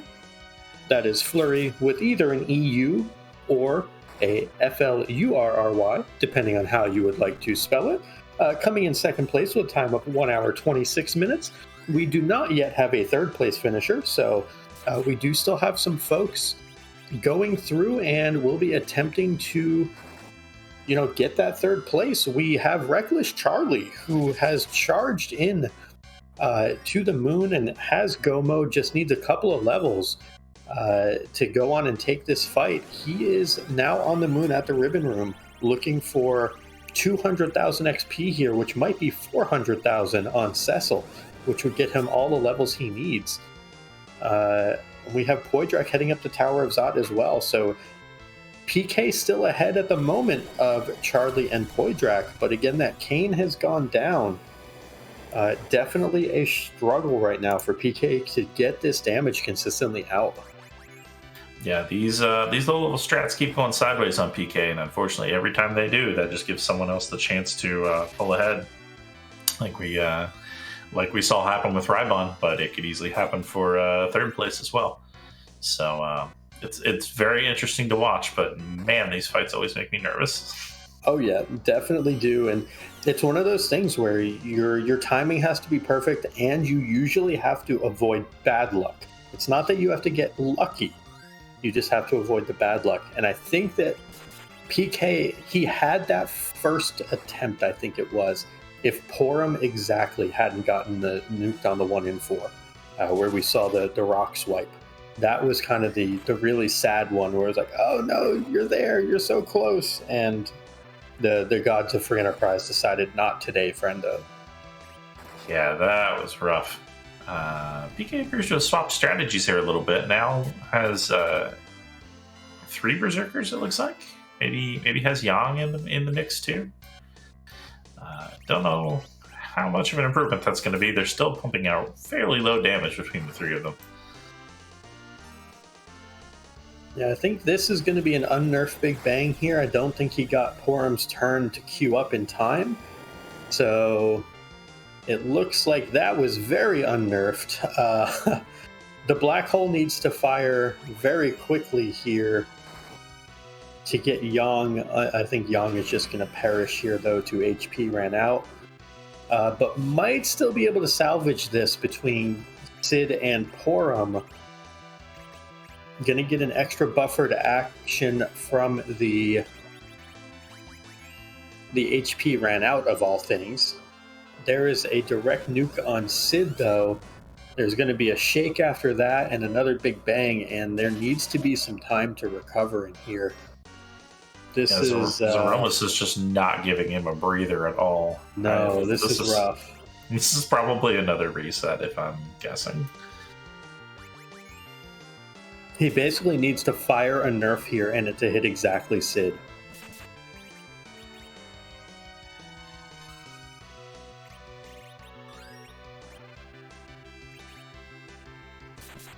Or might just cure 3 Sid and hope he lives through a big bang and that Kane takes a low roll as well. It's a very tough situation.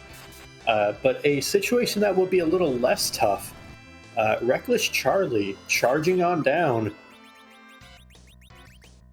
And that is going to be Charlie going through, and he's going to have that Crystal Sword Cecil, or I think he has a Crystal Sword anyway. He does. His Cecil is tricked out with the Crystal Sword, Power Shirt, Zeus Gauntlet gear that we saw on Rybon's side as well. So his Cecil is going to be doing some big swings here. Yeah, so this is going to be Charlie's chance to take third here. Again, we still do not have a third place finisher. Highlighting again just how amazing the runs that PK and Rybon put together were. That if we look at the field of runners that we have and all the talent that Rybon finished at 119. If everything had gone well for PK, he could have been done around about the 115 mark, maybe even a little faster than that. So we'll see if he's able to get through this before Charlie. Is that nerfed? Or are we needing that to just low roll? That is not nerfed. Sid takes 1560. No. It's a lowish roll, but Sid had too much damage. Yeah, not low enough. Looks like PK has decided that he has had enough.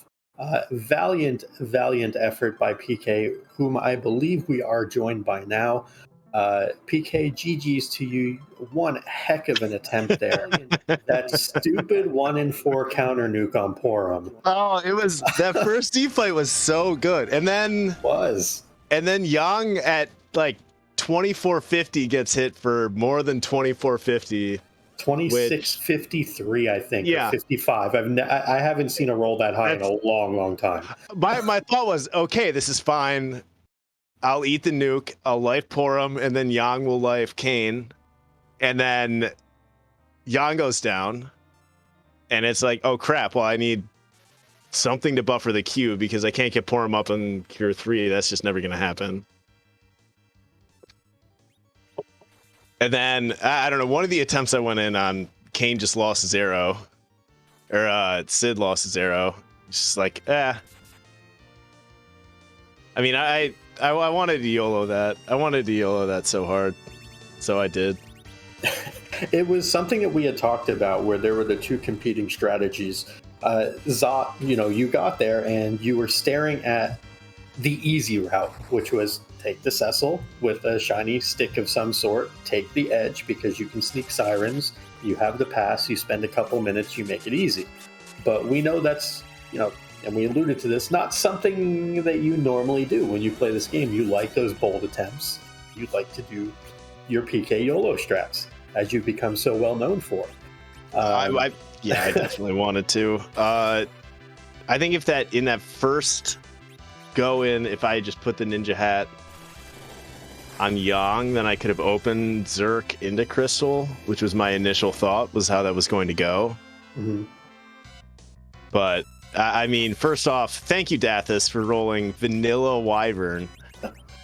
I ran the seed on Monday, I feel like way too conservatively, so I decided, here's what I'm gonna do. Just the minute that I have access to Crystal Sword, I'm gonna run down there, and of course I pull that Avenger, and then the one boss who I feel like I have zero chance against, whereas basically every other boss, you know, I can get a blink up on Kayn, and Kayn is plus 35 strength. PK, let's be real. Not only just required Wyvern, but required vanilla Wyvern, but hard Vanilla required. Wyvern. Yeah, like, I know. What more can you want from me? Come on. I was saying earlier, I like to think that I was at least in part responsible for giving Dathis the renowned vanilla crown. Oh, absolutely. And now this is how I get paid back. Is my early moon dive. Out of my love. early moon dive. Just, I mean, I figured, you know, it's one of those where it's like, okay, let me like out bounce off of this once or twice. I'll see if I can do some agility shenanigans. Doesn't work, and then, you know, I end up picking up the pass in some like just enough XP to think I have that Z fight, but I don't know how close to I was what, like 2 better arrow rolls and damage away on Sid from tipping before the second Big Bang. It was just not enough damage. Yeah, it was definitely close. The treasury did not do enough. I think there was only a power shirt in there as far as upgrades. I think if you had like a couple cat claws, that would have helped as well. Even a single cat claw. Yeah. If you could have found like Artemis arrows anywhere, even an extra strength ring, you know, a Zeus gauntlet, anything like that. Bandanas or headbands, which I don't think you saw either of. I was regretting. I should have taken Edge's headband. Mm-hmm. I wonder what the difference would have been on that if I had thrown that on Kayn instead of the glass hat that I had on him. Yeah, and the black belt as well. Yeah, I mean, I had 2 power shirts. That wasn't the shortage. Fair. But I don't know. Maybe that there's like probably a 65% chance it's another strength multiplier on Kayn. Yeah, it would have been very interesting to see. I was also curious, and I don't know the math on it directly. I know there's some very smart people who do. Did you ever think about just going into the Z fight with the Avenger on straight up instead of swapping into the from the White Spear into it? I had thought about that. It had very well crossed my mind, but when I first went into the Z fight, I knew that Yang wasn't RA1, which is also my own fault because I had a ninja hat that could have made Yang RA1. Mm-hmm. But when I first ran in, I knew if at my current agility setup, I wasn't entirely sure because Yang wasn't RA1 and I wanted Yang up on the top. And I mean, that bonus 10 strength, I would have preferred to have left that Avenger on, but I've run into glitches on that. And not just in the fact that it's like, obviously it's a turn ordering thing, but it's then when you try to revive him, right?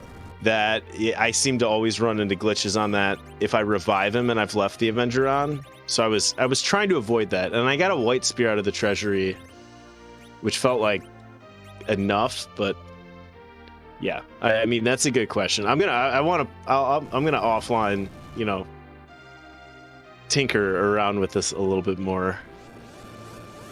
But in general, yeah, that was a big question for me. It's definitely a good one to learn from, because as good as you are with the low level stuff, if you can add yet another tool to the belt, that just makes you an even more terrifying opponent. Someone that everyone's going to have in mind. It's like, oh, I'm facing PK, I don't have time to grind, and now I'm in his wheelhouse. Uh-oh. Well, it was just I don't know if you like the arrow rolls on Sid were varying between like 3,200 and 1,200. Well, that's just Sid. I know, but it was like if I got one more 3,200 than I damage tip before the second Big Bang, and then that fight's 100% fine. But I could not tip whatsoever, no matter how hard I tried before that second Big Bang went off. And that's really crucial. Anyone watching at home, feel free if you want to know what I thought was going to happen. I will gladly answer those questions on Discord.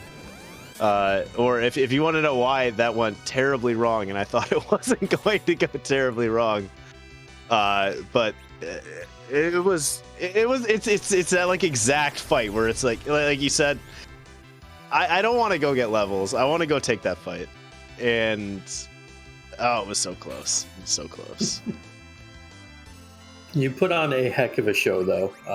Everyone, if you haven't already, go give PK a follow. Absolutely wonderful, not just at this game, but also at being a fantastic pianist, a singer, and a Mystic Quest speedrunner. Top 3 in the world. So give that man a follow. Well, thank you, Pasu. I'll enjoy watching this back. I really enjoyed that Earth Crystal came from Crystal Sword, and it was vanilla. Thank you, both Stoppable and Pasu. I'm sure you did fantastic jobs. Elias pushing the buttons, and Dathis. I have nothing to say to you that I haven't already said to Vanilla Wyvern. I know the love's there, baby. I love you too. All right, you all take care. GG's again, PK. Have a great evening. Take care, PK. All right, and meanwhile, during our interview with PK, we did have a third place finisher in Harumph, coming in at a time of 1:38:36. We also saw that Reckless Charlie took a very unfortunate wipe also during the Meteo phase. So Charlie, who we thought was going to have this well under control, still got the combo platter of doom and did fall victim to Zeromus still being a jerk. And that can happen. This is why we don't put Zeromus in Antlion Cave. This is why we just keep him on the moon and we change what he looks like, because can you imagine having to deal with all these phases? No one wants to deal with that. Plus, then that means you might have things like Antlion with Zeromus' health pool. Ugh. Yeah, that would not be pleasant. And we also, right now, as you can see on screen, we have Poidrak in the Z fight as well. So Poidrak and Charlie, both neck and neck right now on screen. There are 14 total runners, I believe, in tonight's race. It might be 13, somewhere around there. But still fourth place up for grabs between these two runners. Maybe we'll see fourth and fifth overall, and we might get first, fourth, and fifth on Restream. Definitely a possibility. Yeah. Ooh, Charlie has returned to the Meteo phase, but this time Cecil lives through it, and Yang dodges entirely. There's that dodge that PK could have used on his side. Instead PK decided to take 2,650 damage on his Yang instead of dodging. Oh, Yang. Meanwhile, Poidrak may be attempting to start a new meme here. His anchor is a Crystal Sword Cecil, face down on the floor. Yeah, that's a Crystal Sword, I think, Power Shirt, Zeus Gauntlet, Cecil. It's a Cecil with all the things. It says I don't need any of this. Exactly. Poidrak doing it for the people, but speaking of doing it for the people, Charlie has saved the world for the people. Zeromus is down, and Reckless Charlie taking fourth place overall in the race, second place on Restream, and I believe that ringing in my ear is resident Pink Puff extraordinaire, Reckless Charlie. GG's to you, finishing fourth in the race this evening. Thank you very much. That was a heck of a scene. What was your favorite part of it? I don't know. I mean, I'd probably have to say the Vanilla Wyvern, to be honest. That was just chef's kiss. Vanilla Wyvern holding Earth Crystal was just too good. That seems to be the running consensus so far, that vanilla wyvern, Dathis, sticking true to form. There wasn't a lot of vanilla, but that was some good vanilla right there. Yeah, the back attack Baigen being pretty high on the list too. Yeah, back attack Baigen was rude. You also experienced some issues with Asura, as did pretty much everyone on Restream. Nobody had a fun time with that fight. Kind of take us through that fight, what may have happened afterwards. Did that fight individually change some of your routing? Like, did that send you the way of the Twin Harp and Baron Key instead of some of the more common checks? So the fight itself, I thought that, okay, I might have the firepower because I found the power shirt. Figured that might give you enough firepower to actually get through it. Turns out the wall wears off after a bit, and yeah, bad times. But luckily, that was able to kind of reset the fight and get through it. Routing wise, I figured, this is a decent sized race. A lot of people tend to fade harp. Hashtag team sometimes harp. So I'm happy to check in certain situations. I felt, if at the time kind of felt like it fit in the route. Like I was trying to do everything I could on Earth before I went to the moon. I wanted to make sure I had everything done on Earth, and then hit the crystal sword spot, and then figure it out from there. Yeah, definitely makes sense. You were very thorough. You picked up your XP along the way. You did what you needed to do. As far as the character selection was concerned, early on, the power shirt was your best party member. The characters left a little to be desired. There was an Edward on Hobbs that probably wasn't going to help a whole ton, but you're sitting there with, Yang, Tella, Porum, Cecil, Sid, Porum, and Tella. Words are hard, let me tell you. You have those three characters. You eventually find a Yang to help out. Like, what are you thinking as you're picking up these party members? And then fast forward about an hour, how happy were you to see Cecil and or Edge? I know you didn't take the Edge, but both of those characters in Zot. It was really funny. During the whole process, I thought, okay, these characters are fine. I have an arty bow. If I can find some more arrows, I'll be okay for Z if I get enough levels for it. It'll likely require either some form of D-Machine grind without life glitch and with limited ethers, or just clearing moon bosses or lunar trap chests or behemoths or whatever.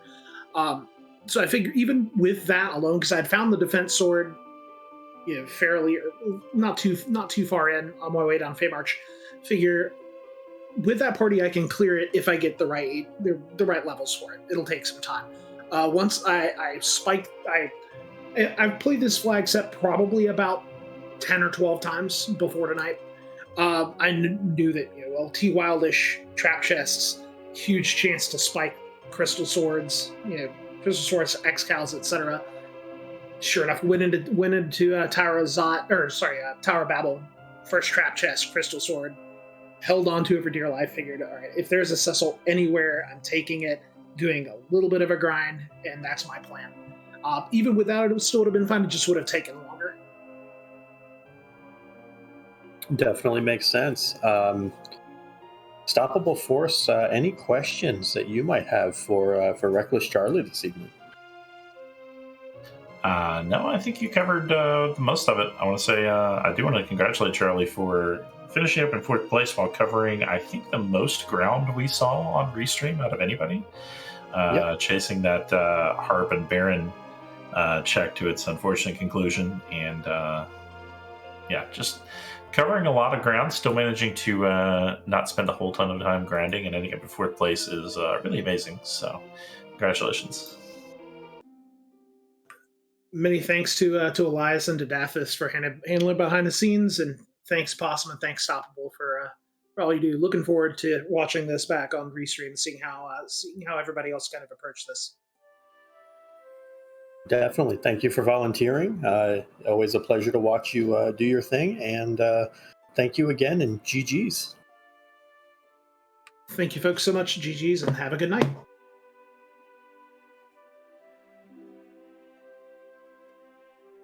And with that, we are now joined by Poydrak, our 5th place finisher overall, and third place on Restream.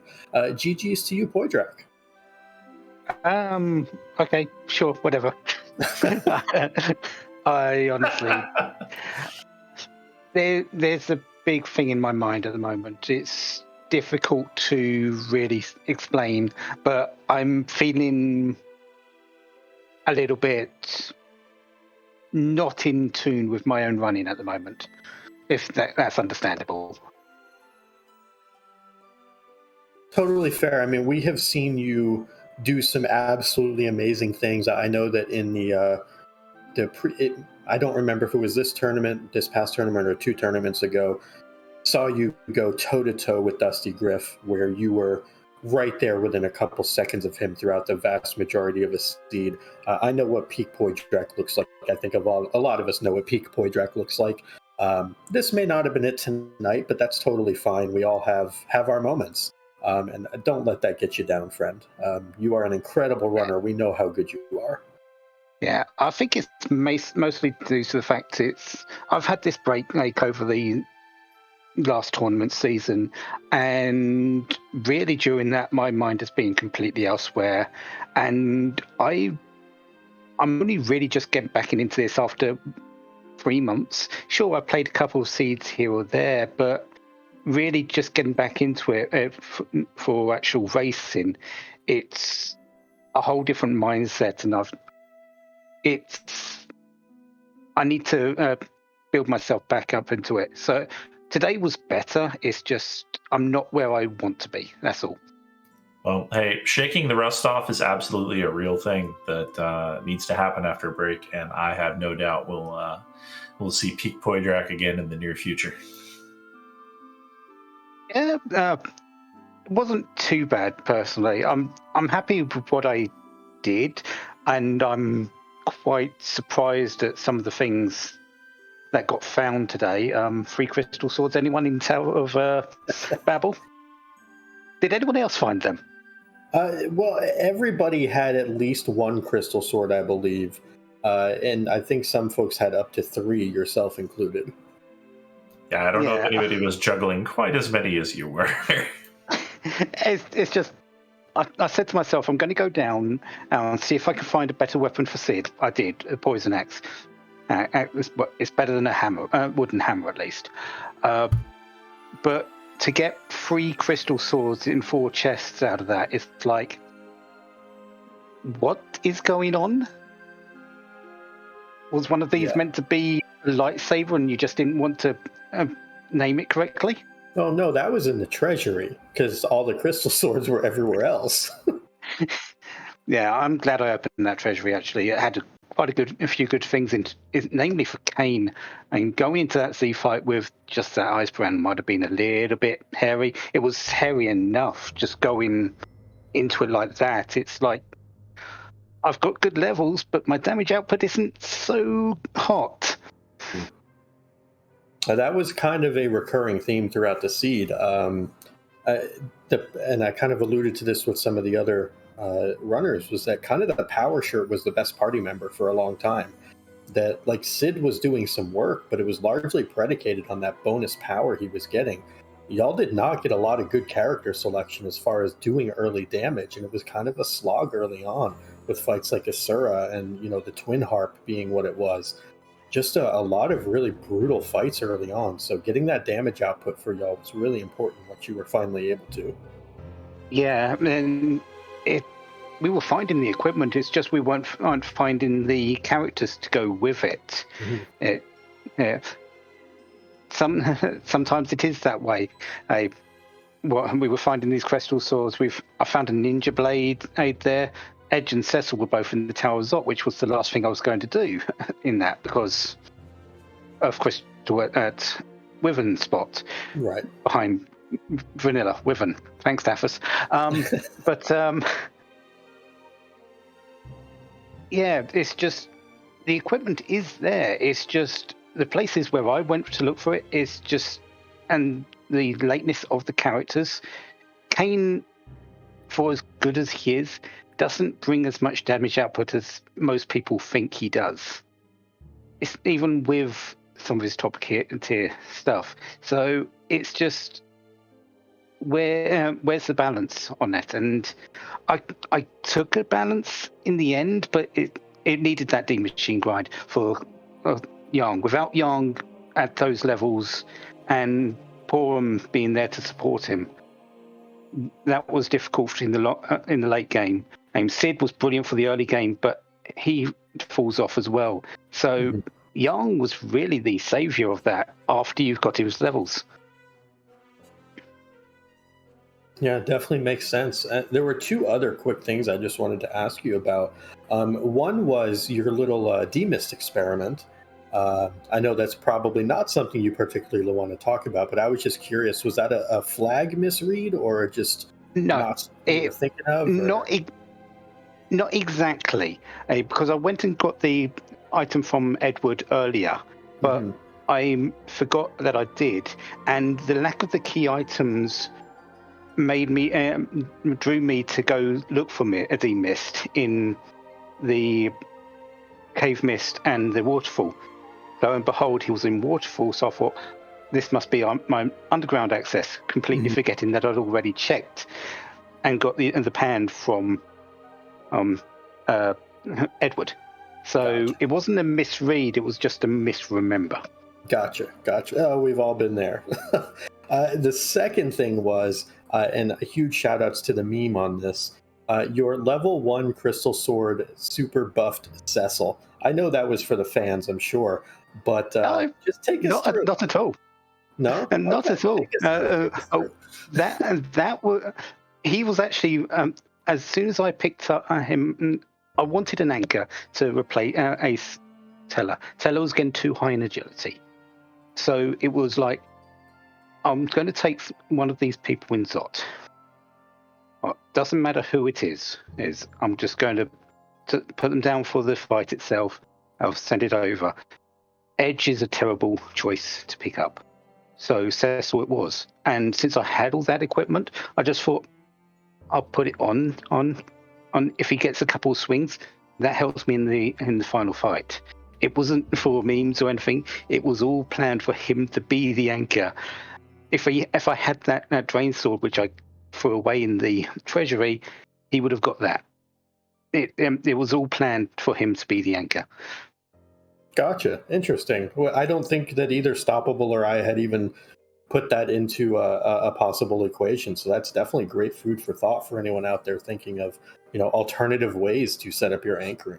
That had not crossed our radar. So thank you for explaining. Yeah, well, sure, his 13 agility is quite high but I had Porum with the Artemis bow. Oh, so she was going to be fine, and I had Kane and Yang with ninja hats, so they were going to be fine in terms of speed. So yeah, sure Cecil's high, but he's not unmanageable like Edge would have been, or Sid or Teller would have been at that particular point because of the levels they've gained. Yeah, it makes perfect sense. He's a good enough replacement anchor for a Tella, who, as you said, was getting a little too high in agility, and you can squeeze a little damage out of him as a bonus. Yeah, if he didn't get to swing that sword, but yeah, that he wasn't there for that. That would have just been bonus.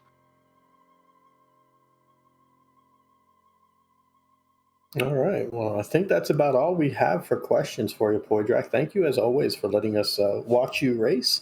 Thank you for volunteering. And do you have any final thoughts on the seed or on the flag set?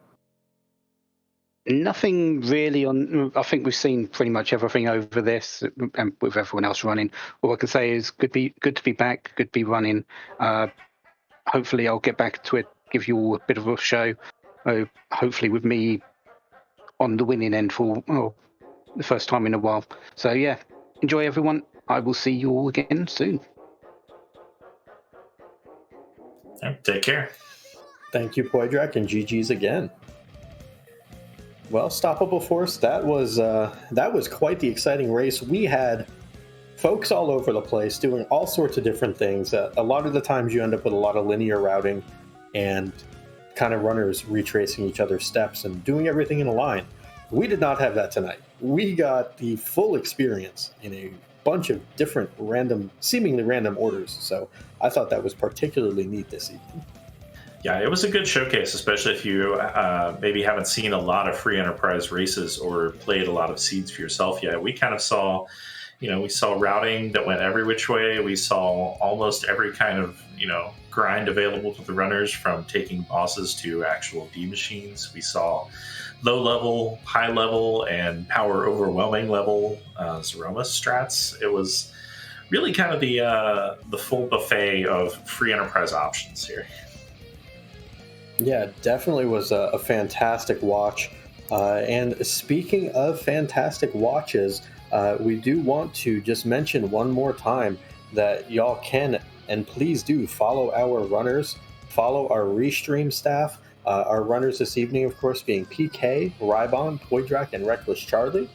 And the behind-the-scenes folks, make sure you give our restreamer Dastus a follow, Elias, our tracker, Stoppable Force, my wonderful co-commentator. Give them all a follow. We do have another race coming up tomorrow. The Hero's Journey is kicking off. That is Alchemy's Club at 3 o'clock Eastern time. So make sure you catch that.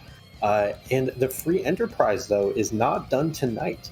We are sending y'all over to a big toe. You heard it here first. One large singular toe. A big toe is our raid target. No spoilers, or you get the bonk. Stoppable Force, this has been a pleasure. Last word is yours, my friend.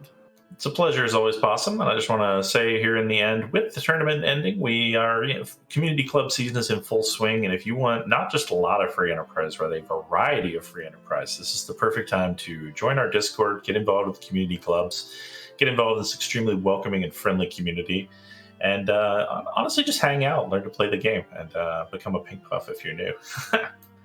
It's been a pleasure as always, Possum, and have a great evening.